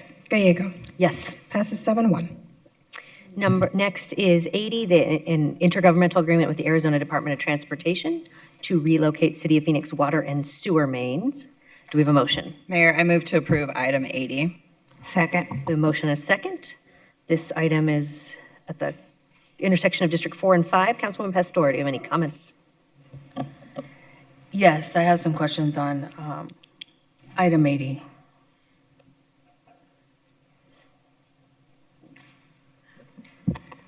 Mayor and Councilman Pastor and members of the council, we'll see if we can have Brandy Kelsel come to the table, our water director, but until then, I'll do my best to answer any questions you may have. I just wanted to understand if I read that Brandy's right there. I'll just wait. Okay, thank you. She's coming. And for the audience, this is for reimbursement for water and sewer mains from ADOT to the city. And it's a nice safety project. So I know it's not the water department's safety focus, but I think from a streets and highways perspective, this is a nice project. Hi, Brandy. I just had some questions in reading the report yesterday. This is for 35th Avenue and Indian School. 35th Avenue and Indian Schools having major infrastructure redevelopment, which could include a BRT going through there, also including I don't know what we call it, a ramp, bridge, I don't know what we call it, flyaway, going over 35th and Grand, the possibility of light rail or BRT going on Indian School. So I just want to get clarity. This is to relocate water infrastructure in other areas in order to be able to do all the infrastructure and construction that is needed. Mayor, Councilwoman Pastor, yes. So ADOT's required to protect our facilities when they go through and do all these improvements. And so what they've asked us to do ahead of time is to add some valves and move some of our larger mains out of the way of their construction so that we can still provide the services we need to provide while they do the major relocations of anything that might be in their way. Okay. And in this process and all of this that is happening, we are being reimbursed by ADOT, correct? Yes, that is correct. Now, in the report, what I read, and this is where I got a little confused, that there are certain areas or some areas, and I don't know if I interpreted it correctly, that's why I'm asking, is that we will have to pay for certain stuff that I guess wouldn't be required of the project? Mayor, Councilwoman Pastor, there are things that the water department would like to move out of the way that aren't necessarily required for ADOT to do their work. Okay. And so those things we would pay for ourselves. Okay. Just because we're worried about the integrity of those facilities near the new stuff. Right. It's upgrading. As we're going through this process, it's really upgrading infrastructure and moving infrastructure that is currently in the way and also being able to upgrade it at the same time. That's my understanding. Yes, that's correct. Thank you. Okay, that's what I wanted to know. Thank you. Thank you so much. Roll call. Hernandez. Yes. Hodge Washington. Yes. Pastor. Yes. Robinson. Yes. Stark. Waring. O'Brien. Yes. Gallego. Yes. Passes 8-0. Next, we will go to items 95 and 96, which are related items, but we will have two votes. They're related to the southwest corner of Scottsdale and Bell Roads. have only the applicant here today in favor, which is actually an impressive achievement for folks who have followed this part of our city. This is a lot of civically engaged individuals, so thank you to Councilman Waring and the applicant for working with the neighbors. We will open the public hearing. Would the applicant like to say anything? We will close the public hearing, and I'll turn to Councilman Waring. And this sure started with some very upset letters, but we're pleased to have resolved concerns. Perhaps one could say the process worked. Councilman Waring. Yes, I do think the applicant spent a lot of time on this, and I appreciate that. So hopefully everybody's happy. Nobody came to the village, if I recollect, and nobody came to the planning committee. And as the mayor said, that's not the way this necessarily usually works, particularly with a project that's pretty close to a neighborhood. So I'm ready to make a motion, Mayor, if you're... Please. So a motion to approve the item per the Planning Commission and adopt the related ordinance. Second.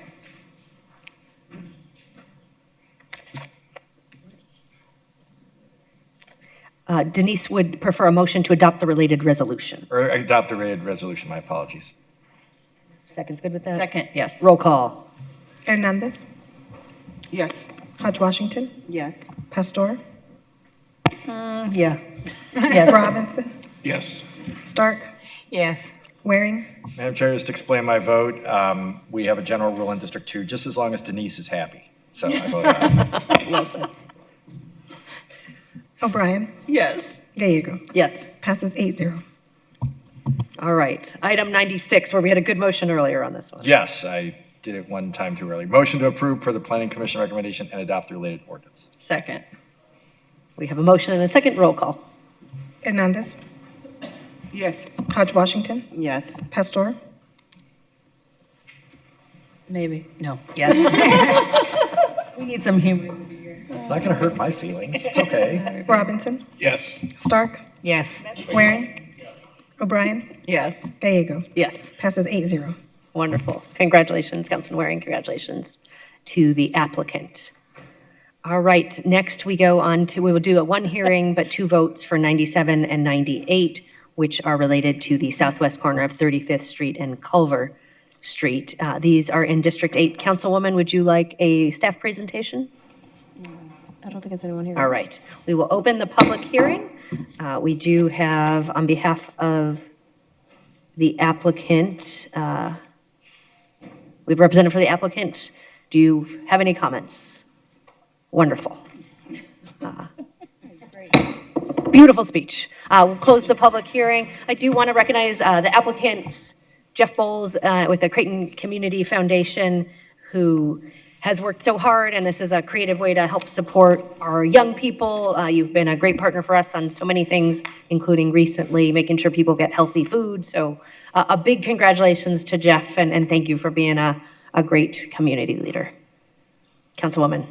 Thank you, Mayor. I also wanted to echo the compliments to the applicant in putting forth a worthy project. I guess I was like, let's just cut to the chase. Yeah.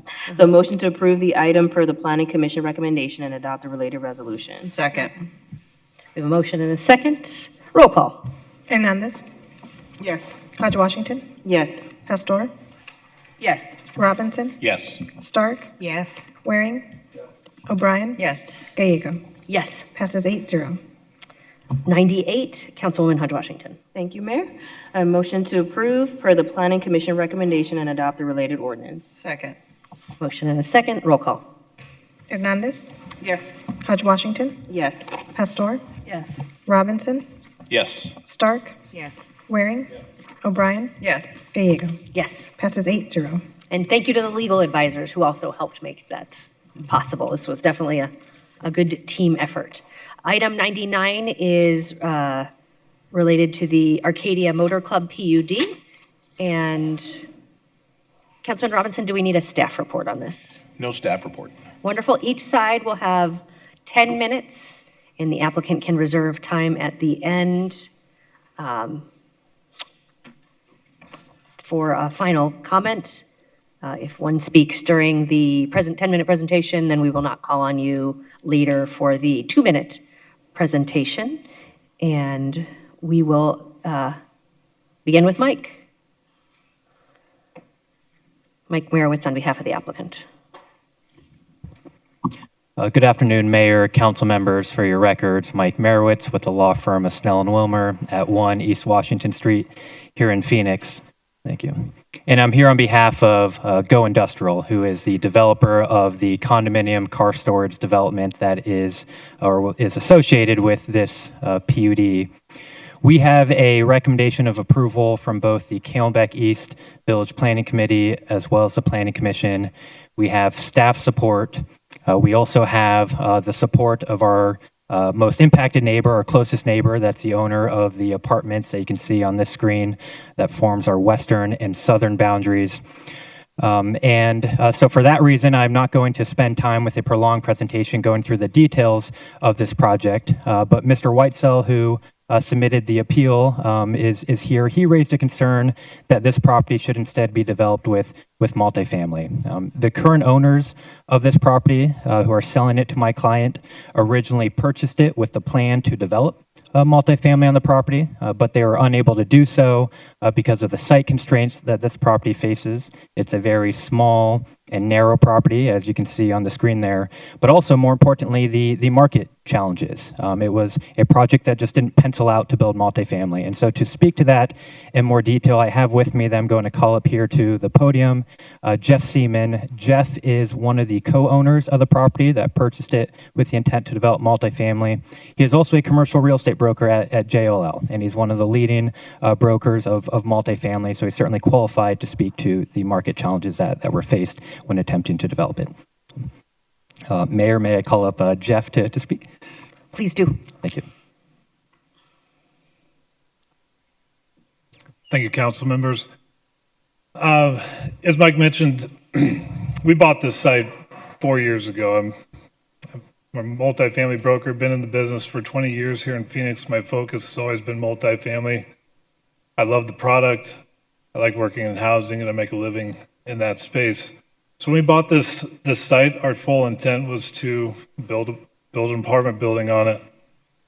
As we dug in 4 years ago, the market fundamentals started to switch, interest rates started to rise, construction costs started to rise, and challenges in the fundamentals of the marketplace with rents and demand and occupancy started to become a little bit more of a hindrance to us being able to build an apartment property here. We fought through it for a number of years, waited for things to transition. During that time, Phoenix delivered 55,000 new apartment units in the last 2 years. Historically, that average is about 8,000 units a year. So we had a lot of product enter the market at the same time, which also hindered fundamentals and affected the fiscal ability for this project to work. Now, if you just look at the site, when fundamentals are good, this site, we could figure it out, I would imagine. Which is why we bought it in the first place. But when you look at where we're at today, it's mid-block. It's a small 1.5 acre site. We don't have amenities in the neighborhood, so we'd have to put the amenities on property. So we just can't get the density to justify building housing units on the property. I think that's about it, quite frankly. We'll keep it short there, and I'll reserve the rest of the time for rebuttal. But with that, we respectfully request your approval in accordance with the recommendation of staff, subject to the stipulations recommended by staff. Wonderful. And I guess while you're there, maybe a question for Jeff. You approached the neighbor to the south and west who was not interested in doing expanding the project that surrounds you.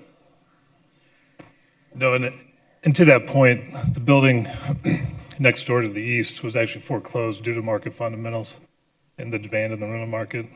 So they don't have the capacity or the capital to build. Okay.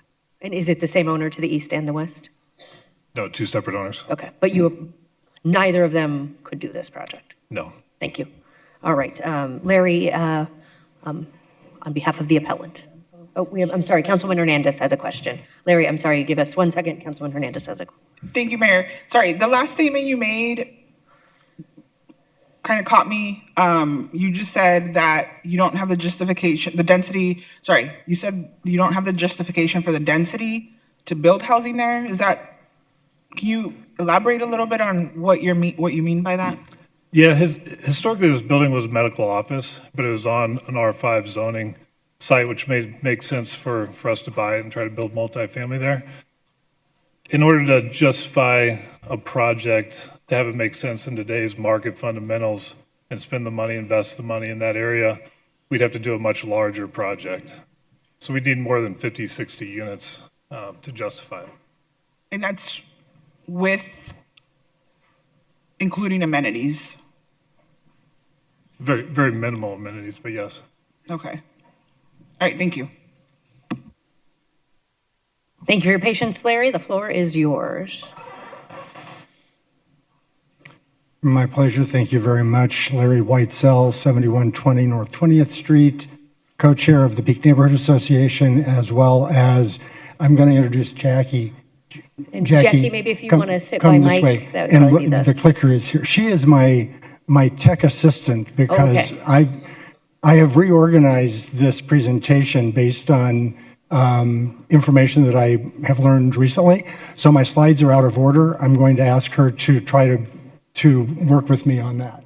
So thank you for allowing her to participate. So I'm the co-chair of the Peak Neighborhood Association as well as a member of Camelback East. So I want to recap what has occurred so far. Camelback East did approve, the Planning Commission did approve, but it was very unusual. There was a motion to deny, and it was tied 4-4. The chair broke the tie by saying, I'm really torn on this. Oh, we should still be on the first slide. It should be the opening slide. Oh, that's the first slide. There we go. She said, I'm really torn on this, but I'm going to vote no to deny. And then, of course, the motion was made to approve. Again, it was tied, and she broke the tie. Very unusual for the Planning Commission to have that kind of vote on a rezoning case. So that's really the reason I wanted to have you hear it, because it was so close at the Planning Commission. This is a very unusual PUD request. Most PUD requests are by housing developers who want to expand their possibilities through higher density, less parking, and so forth, and request a PUD so they can build a superior product. This is not that kind of a case. This is a case of a property owner, an industrial developer who is requesting a PUD, who bought a property that is zoned for residential and commercial, but wants to change the zoning because they don't build housing. I'm curious about the person who just spoke, because the owner of the property is Go Industrial, and I'll tell you about their background in a little bit. So over the past few years, the City Council has really been focusing on several, slide 2 please, on several important initiatives. This is an example, and one of those is housing, of course, and homelessness. And this is an example, this is from the city website, Housing Division, about the recent cases that you have been dealing with, TAs that you've passed, and so forth, that hope to increase housing opportunities. And next slide, please. Recommendations from the Village Planning Committee must consider. No, I'm sorry. This should be slide 11. Really focus doing what is best. This is where we're way out of sync with the PowerPoint.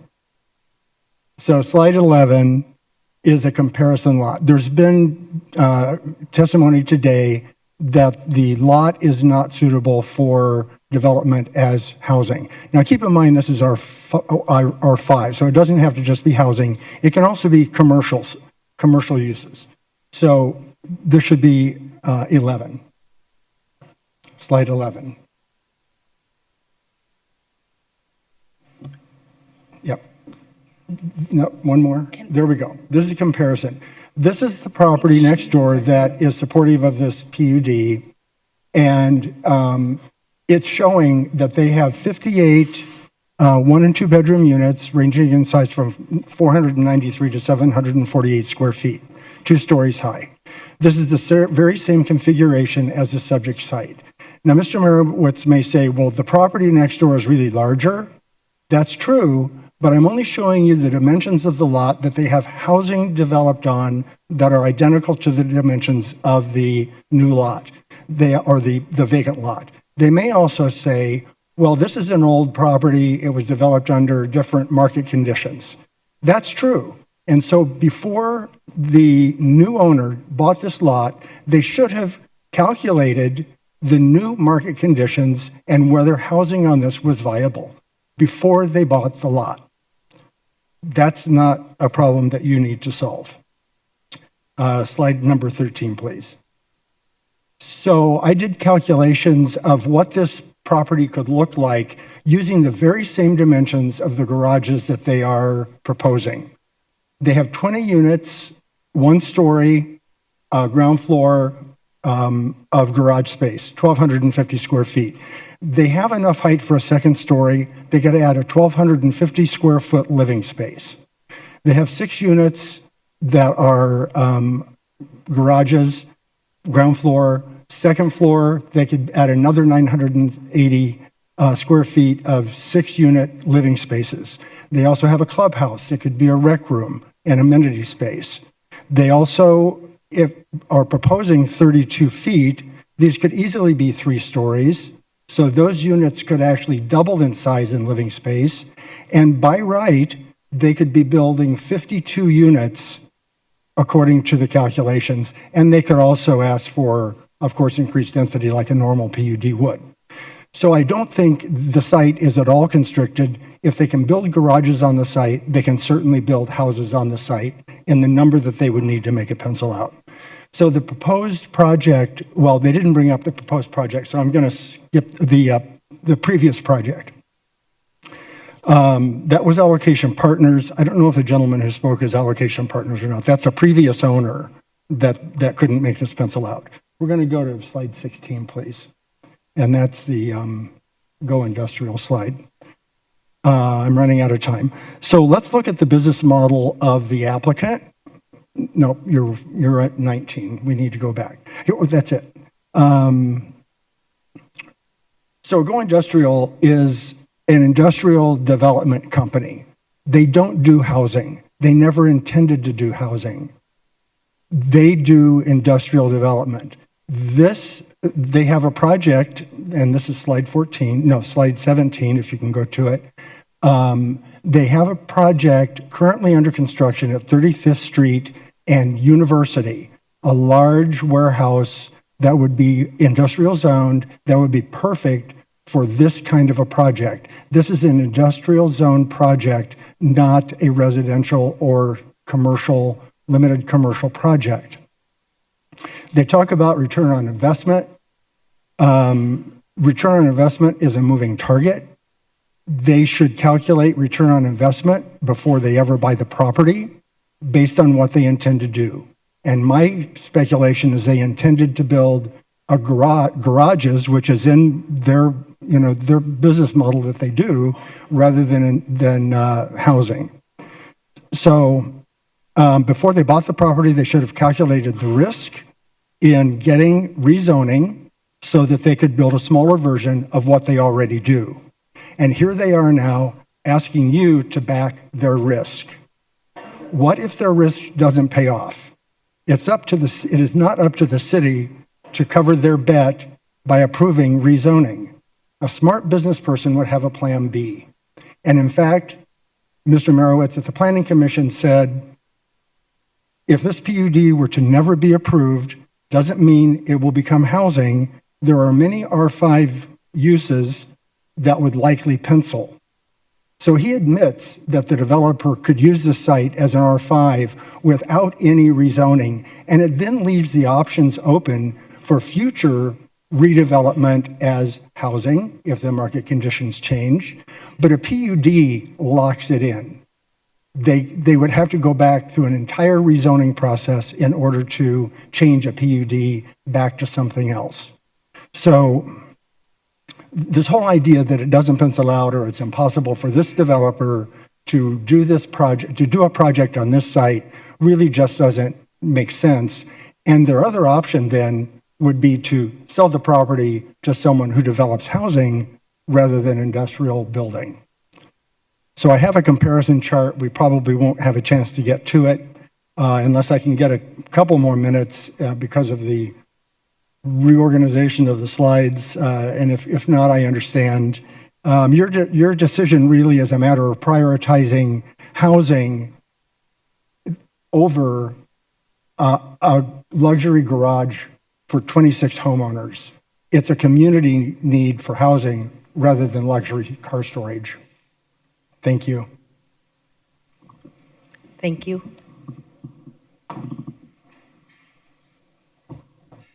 All right, we have one speaker, so you want to reserve your time till after that, or? Oh, sure.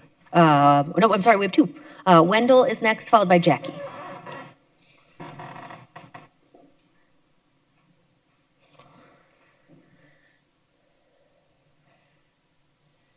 Thank you, Mayor. Thank you. Council members. My name is Wendell Hill, and I am a resident and property owner in the local neighborhood, directly behind the proposed development. I oppose the development of the car storage facility because it's incompatible with the needs, character, and economic reality of our community. I urge the city to deny approval for the following reasons. Number one, lack of community benefit and mismatch with neighborhood needs. The proposed car storage facility serves no fundamental purpose for the local residents in my neighborhood, many of whom live on modest incomes and do not own luxury high-end vehicles nor have a need to store them. Number two, negative impact on livability and safety. The proposed car storage facility will increase traffic congestion, noise, lighting pollution to the neighborhood. High-value vehicles may attract unwanted attention or crime, diminishing the sense of safety and otherwise peaceful neighborhood. Number three, incompatible with residential zoning and urban planning. The proposed car storage facility is incompatible with the residential zoning and contradicts Phoenix vision for inclusive, community-first development. Number four, missed opportunity for inclusive development.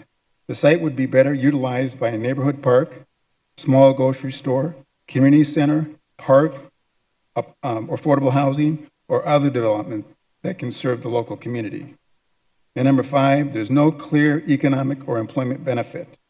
The proposed car storage is a low job creating operation, offering no local employment with minimal tax benefit and no benefit to the local community. Thank you. Thank you. Jackie is next.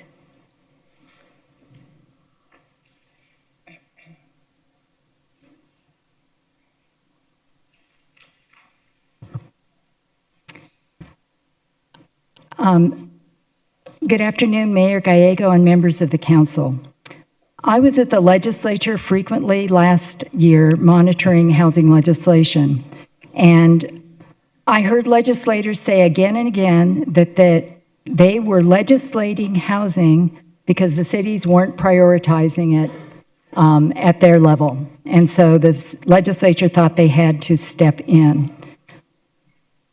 As a result, we had a number of bills that were passed over the last few years that were one size fits all, that overrode local control, and basically created solutions that are even now starting to cause problems without solving any of the housing issues that we've had.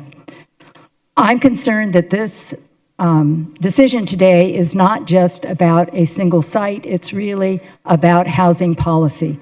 What is more important, promoting housing or removing a site where we have the potential for high-density housing and instead using it for something, a non-housing use? So I really encourage you to consider this as a policy move and to vote in favor of housing today. Thank you. Thank you so much. Mike. Could I have my presentation on the slide, please?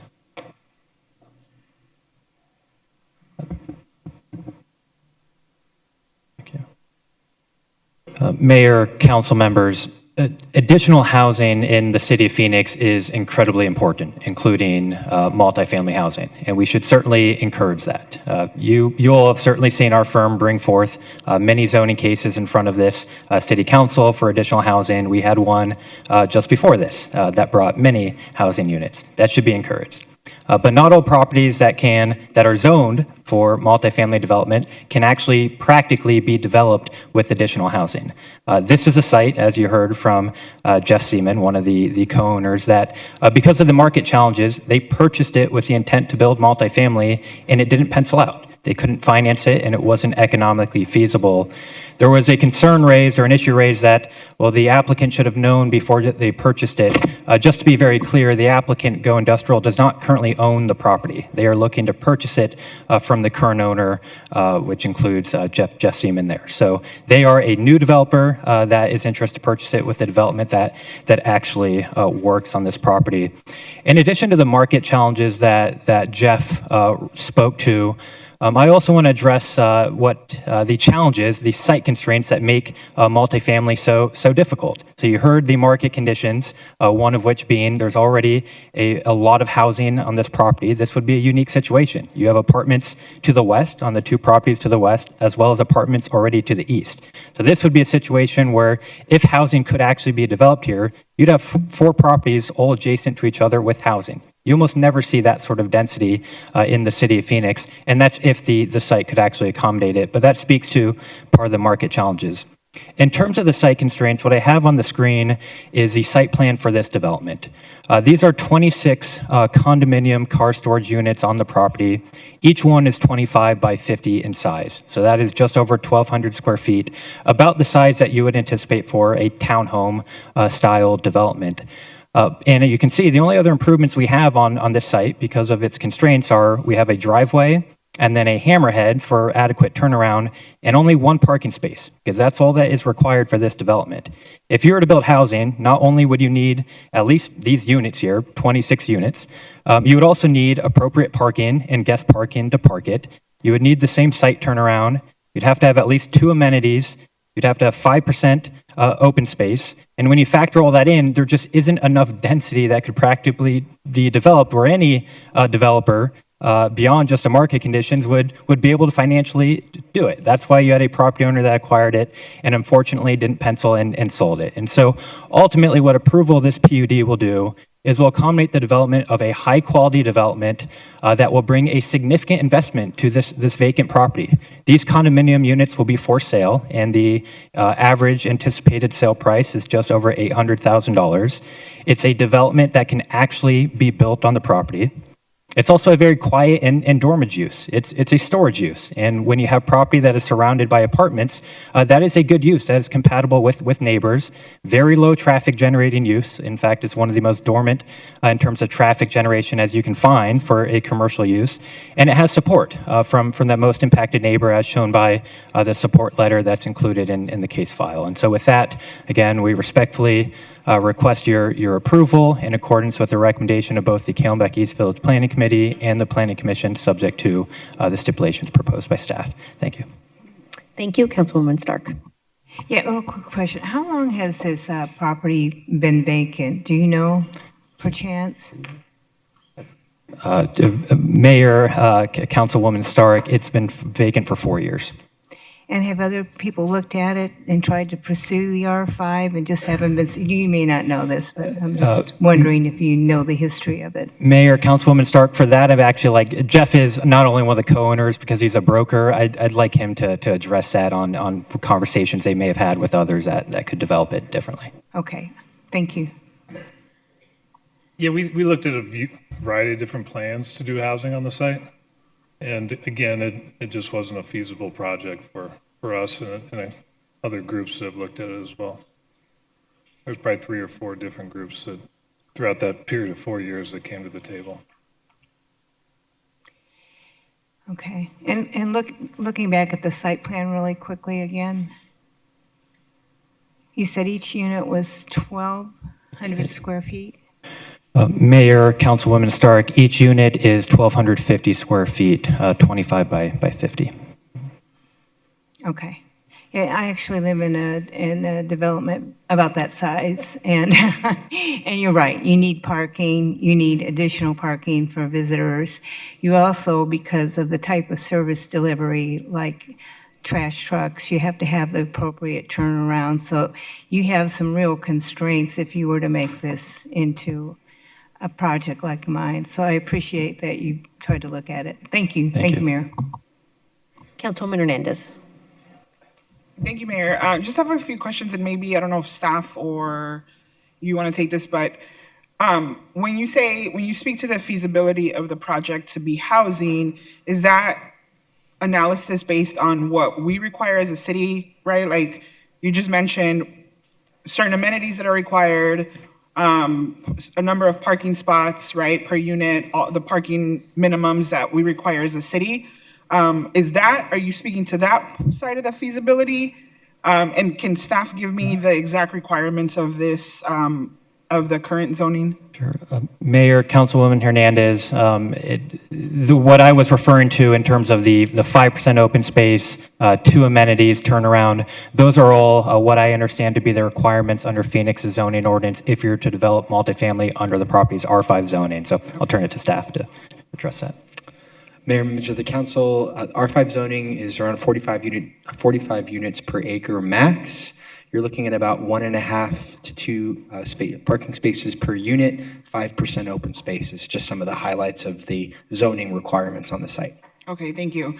And I kind of want to mention a comment that a previous speaker made about state legislation, right? And this is a great example of why the state runs zoning reform legislation, because now we are saying we can't pencil out a housing project because cities have strict requirements on 1 to 2 parking spots per unit, right? I'm sure there's a ton of residents that I'm familiar with the area, that might not need all that parking space, right? And a project could pencil out if our requirements were more flexible as a city.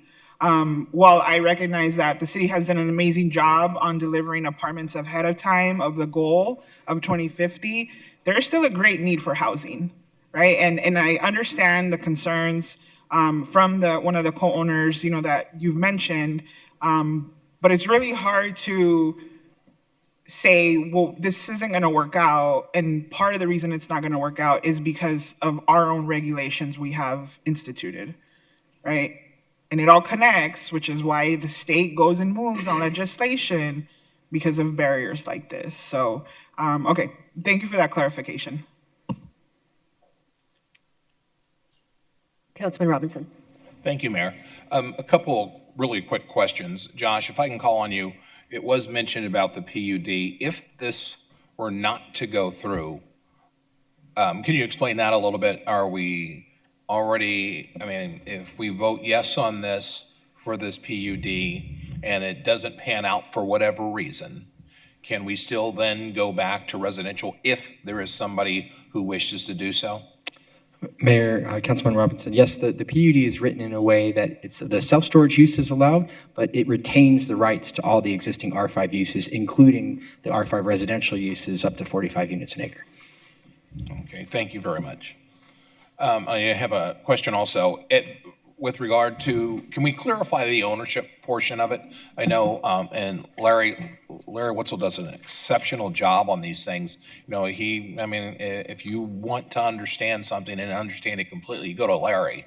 We do in our office. So can you explain a little bit or give me some clarification on who the owners are, the whole ownership process, or who's involved? Sure. Mayor, Councilmember Robinson, first I completely echo your sentiments about Mr. Whitesell. He certainly does his homework.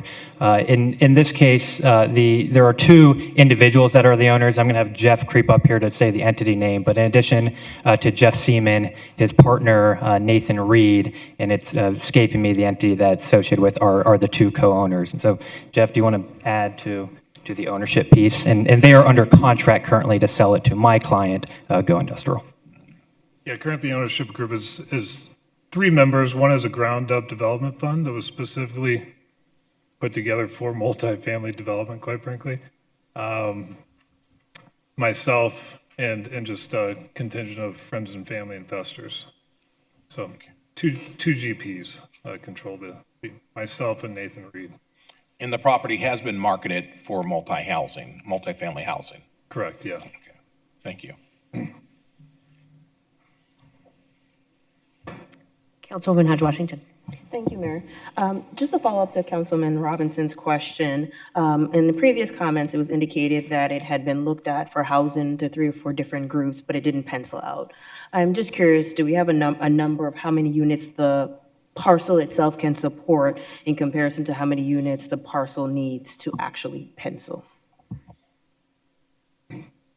Original plan called for, I believe, 56 units, and that was Surface Park to keep it an efficient construction cost and build. Currently, I don't believe the density would justify, like any sort of density, given the construction costs, would justify putting housing on the site. We could. So am I hearing it correctly that is 56 units is what you think the parcel could support, but we don't believe that actually works? Correct. Okay, thank you. Yeah. Councilman Robinson. Thank you, Mayor.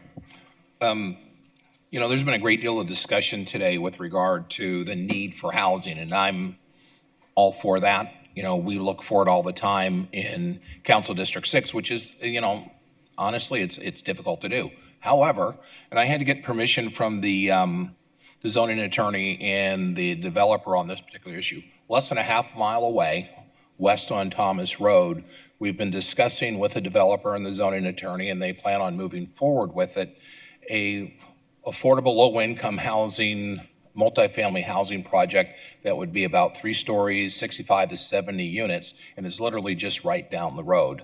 So it's a much larger lot. There are some issues they're trying to work through. We're going to work with them.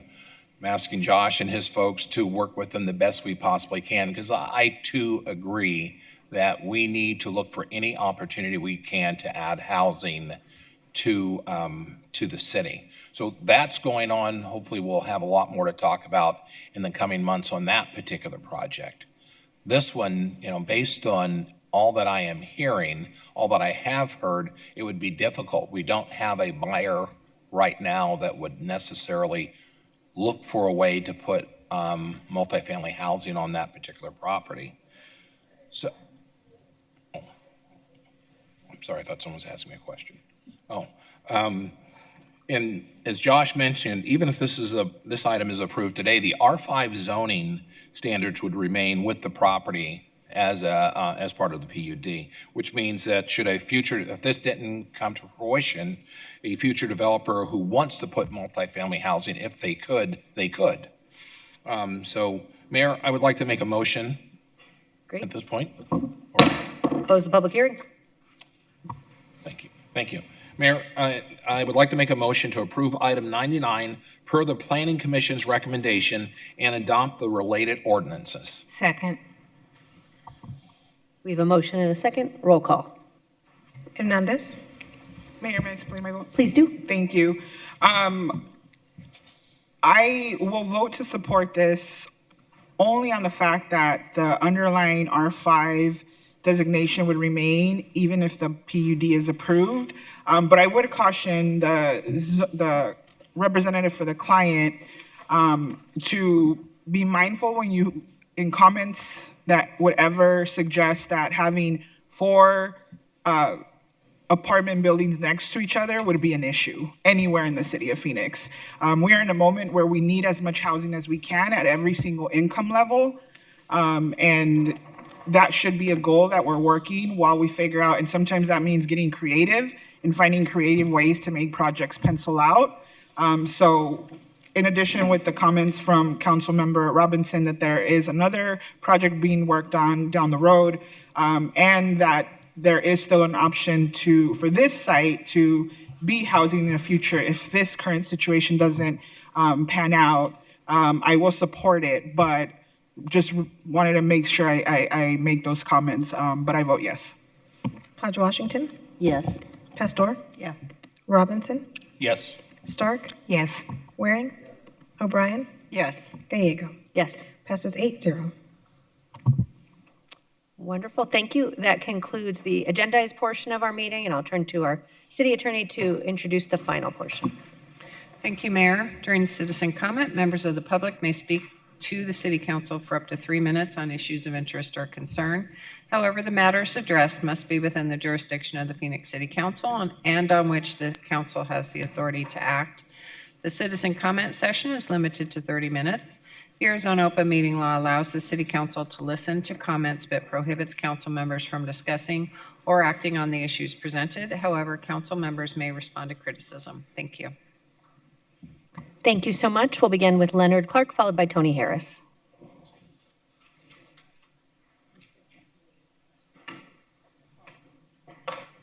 Thank you, Mayor and council members. Right now, I'm not currently a citizen of Phoenix, but I was born right down the street. I'll probably move back someday. But I'm just asking, I think this is within the jurisdiction of the city of Phoenix, that you could take a vote, maybe go into executive session to support our Secretary of State, who is trying to protect not just Phoenix, but Phoenix as well, the citizens' votes from being sent away to the Department of Justice, who demands, in violation of the 10th Amendment to the United States Constitution, to know our voting record. Okay? And I also ask you, I think you should vote to make it clear that any of our citizens who are shot or who are harmed by ICE be tried under the full extent of the law. I ask within your jurisdiction to make sure that our law enforcement are protecting our citizens.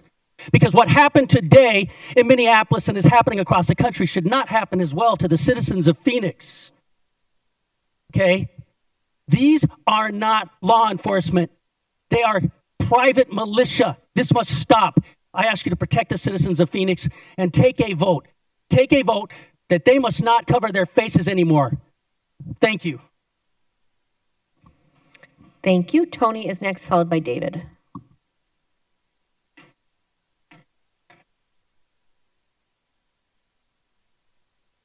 Thank you, Mayor and City Council. I'm with Fund for Empowerment, a homeless advocacy group. Yeah, I'm hearing that they might be closing the SOS lot by Cass, and that there's bad conditions there, and with sinks and toilets and showers not working that good. Well, if it does close, those people are not going to have nowhere else to go. They can go back to the zone area, and then the tents can end up going back up again. And it could be another clash with the security that's in the area, where they were taking people's belongings out of their tents and their surrounding areas, and throwing them away in some instances, and their personal belongings could be lost. And it's a pain. They have to replace stuff like birth certificates, social security cards, and IDs, and also, and I've seen some, and tents are starting to go up already in different parts of Central Phoenix, even up on Bell Road. And it should be a way to get housing to these people. And also with this new city law where you're giving no warnings to people that are jaywalking, on something like that, they can end up, if you're living from check to check like most people are, they can end up losing their place if they have one as well. Also, with the rocketing rental prices, and this year starting where the health insurance premiums are going to skyrocket, it would be better give a warning first before you give a citation. So, thank you. Thank you for that testimony. And maybe Councilwoman Hernandez. Yeah, thank you. Can staff connect with the resident on the SOS? Thank you. Yeah, thank you. There's important information on that. Good idea. David is next, followed by Elizabeth.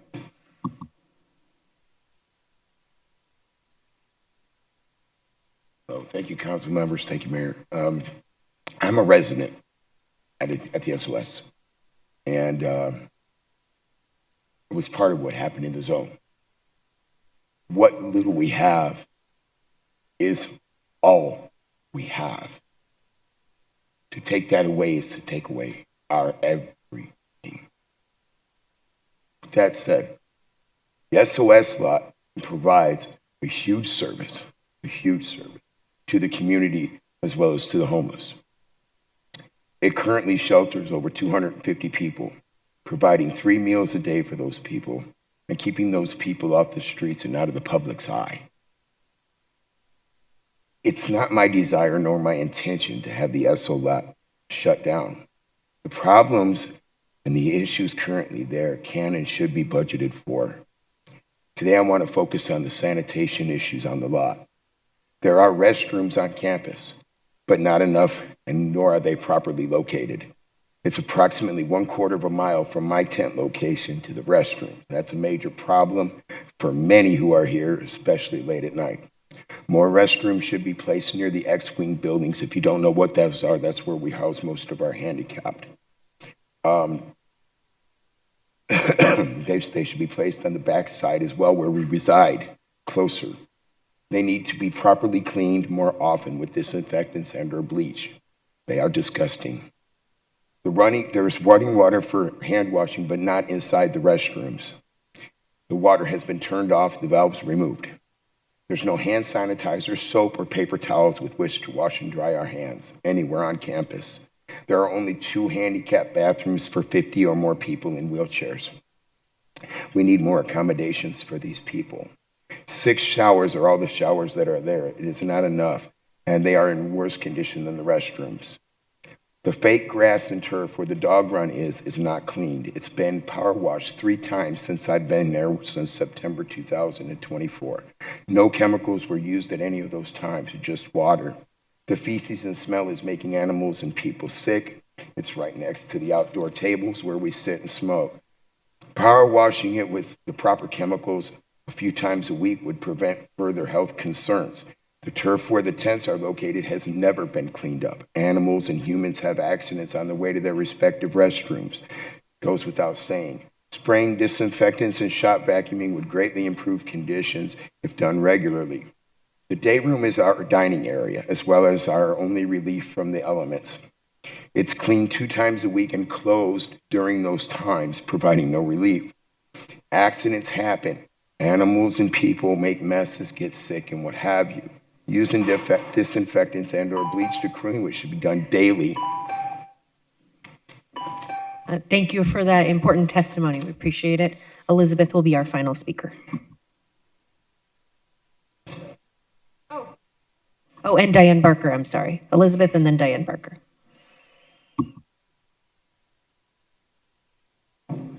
Okay, so I'm gonna finish this real quick. 3, okay. Let's see. Sorry. The dining area, it's closed 2 times a week and it's cleaned 2 times a week and closed during those times. Accidents happen, animals and people make messes and get sick and what have you. Using disinfectants and or bleach to clean should be done daily. There's 1 water dispenser for all of this. The filter within days if it is clean is not good for drinking 80% of the time. You could budget for more filters. You could provide more bottled water and meet hydration needs, and then just sanitation in general. And anyways, he wanted me to finish it off. So I wanted to say, I mean, a long time ago, and even now, I'm not a big fan of the SOS law in terms of a long-term solution to homelessness, right? But primarily, I would say because of the heat is my main concern, because it does like damage organs way earlier than you would think, you know, around 103, 108. But I think that it's really important to consider the actual effects of not keeping that facility open, because also because you have sunk costs already into it and you've already created the facility. So the main reason I would say to not keep it open is there's a couple of them. One would be because there are certain populations that can be housed in the SOS lot that are not housable in some of the other facilities through the city of Phoenix for a variety of reasons, including certain types of criminal convictions, and also certain types of substance use.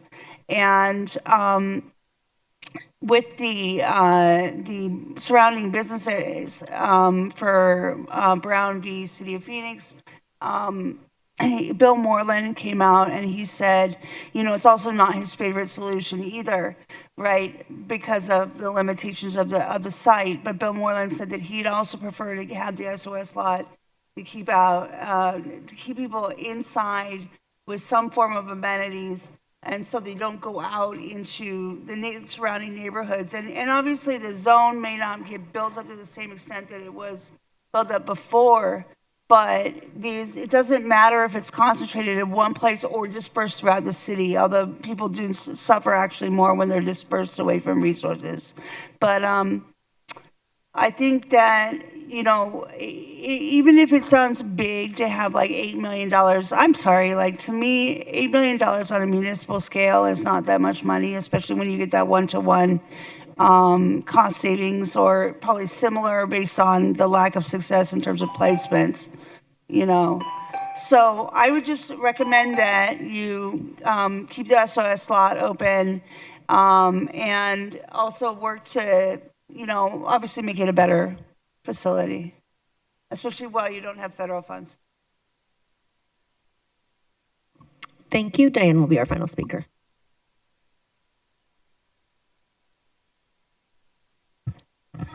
Good afternoon, Mayor and Council. I'm Diane Barker. I'm in District 7 now, downtown for a dozen years. I've lived in the Valley over half of my life, in 7 different cities, but mainly Phoenix.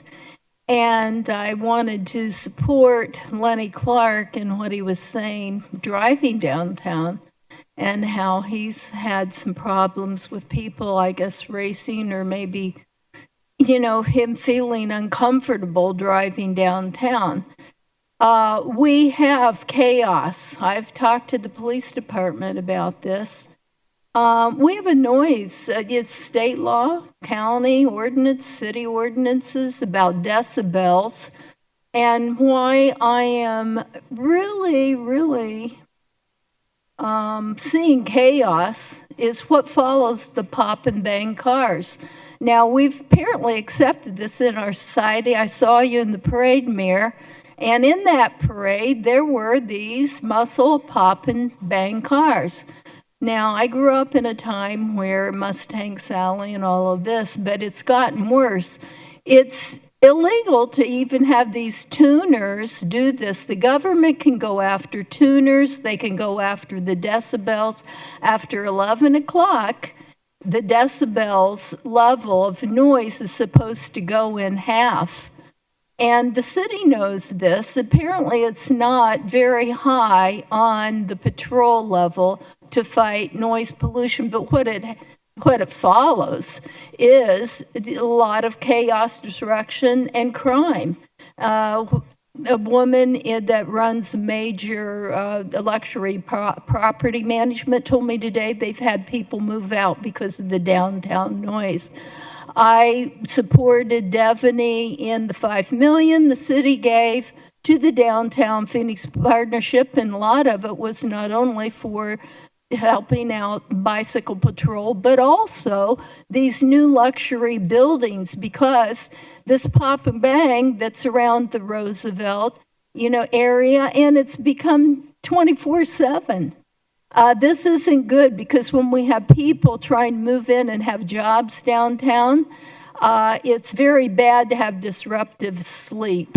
And when this happens at random, at 1 or 2 in the morning, that is disruptive. So it's a health issue. It's also a signal by allowing this is that you can allow other crime. We're lawless downtown. Now, I really think that people want pop and bang, and so let's build a racetrack for these people way out, and they can pay to pop and bang and race and actually risk their lives. Thank you. That concludes public comment. We have entitled more than 300 housing units today, and we are adjourned.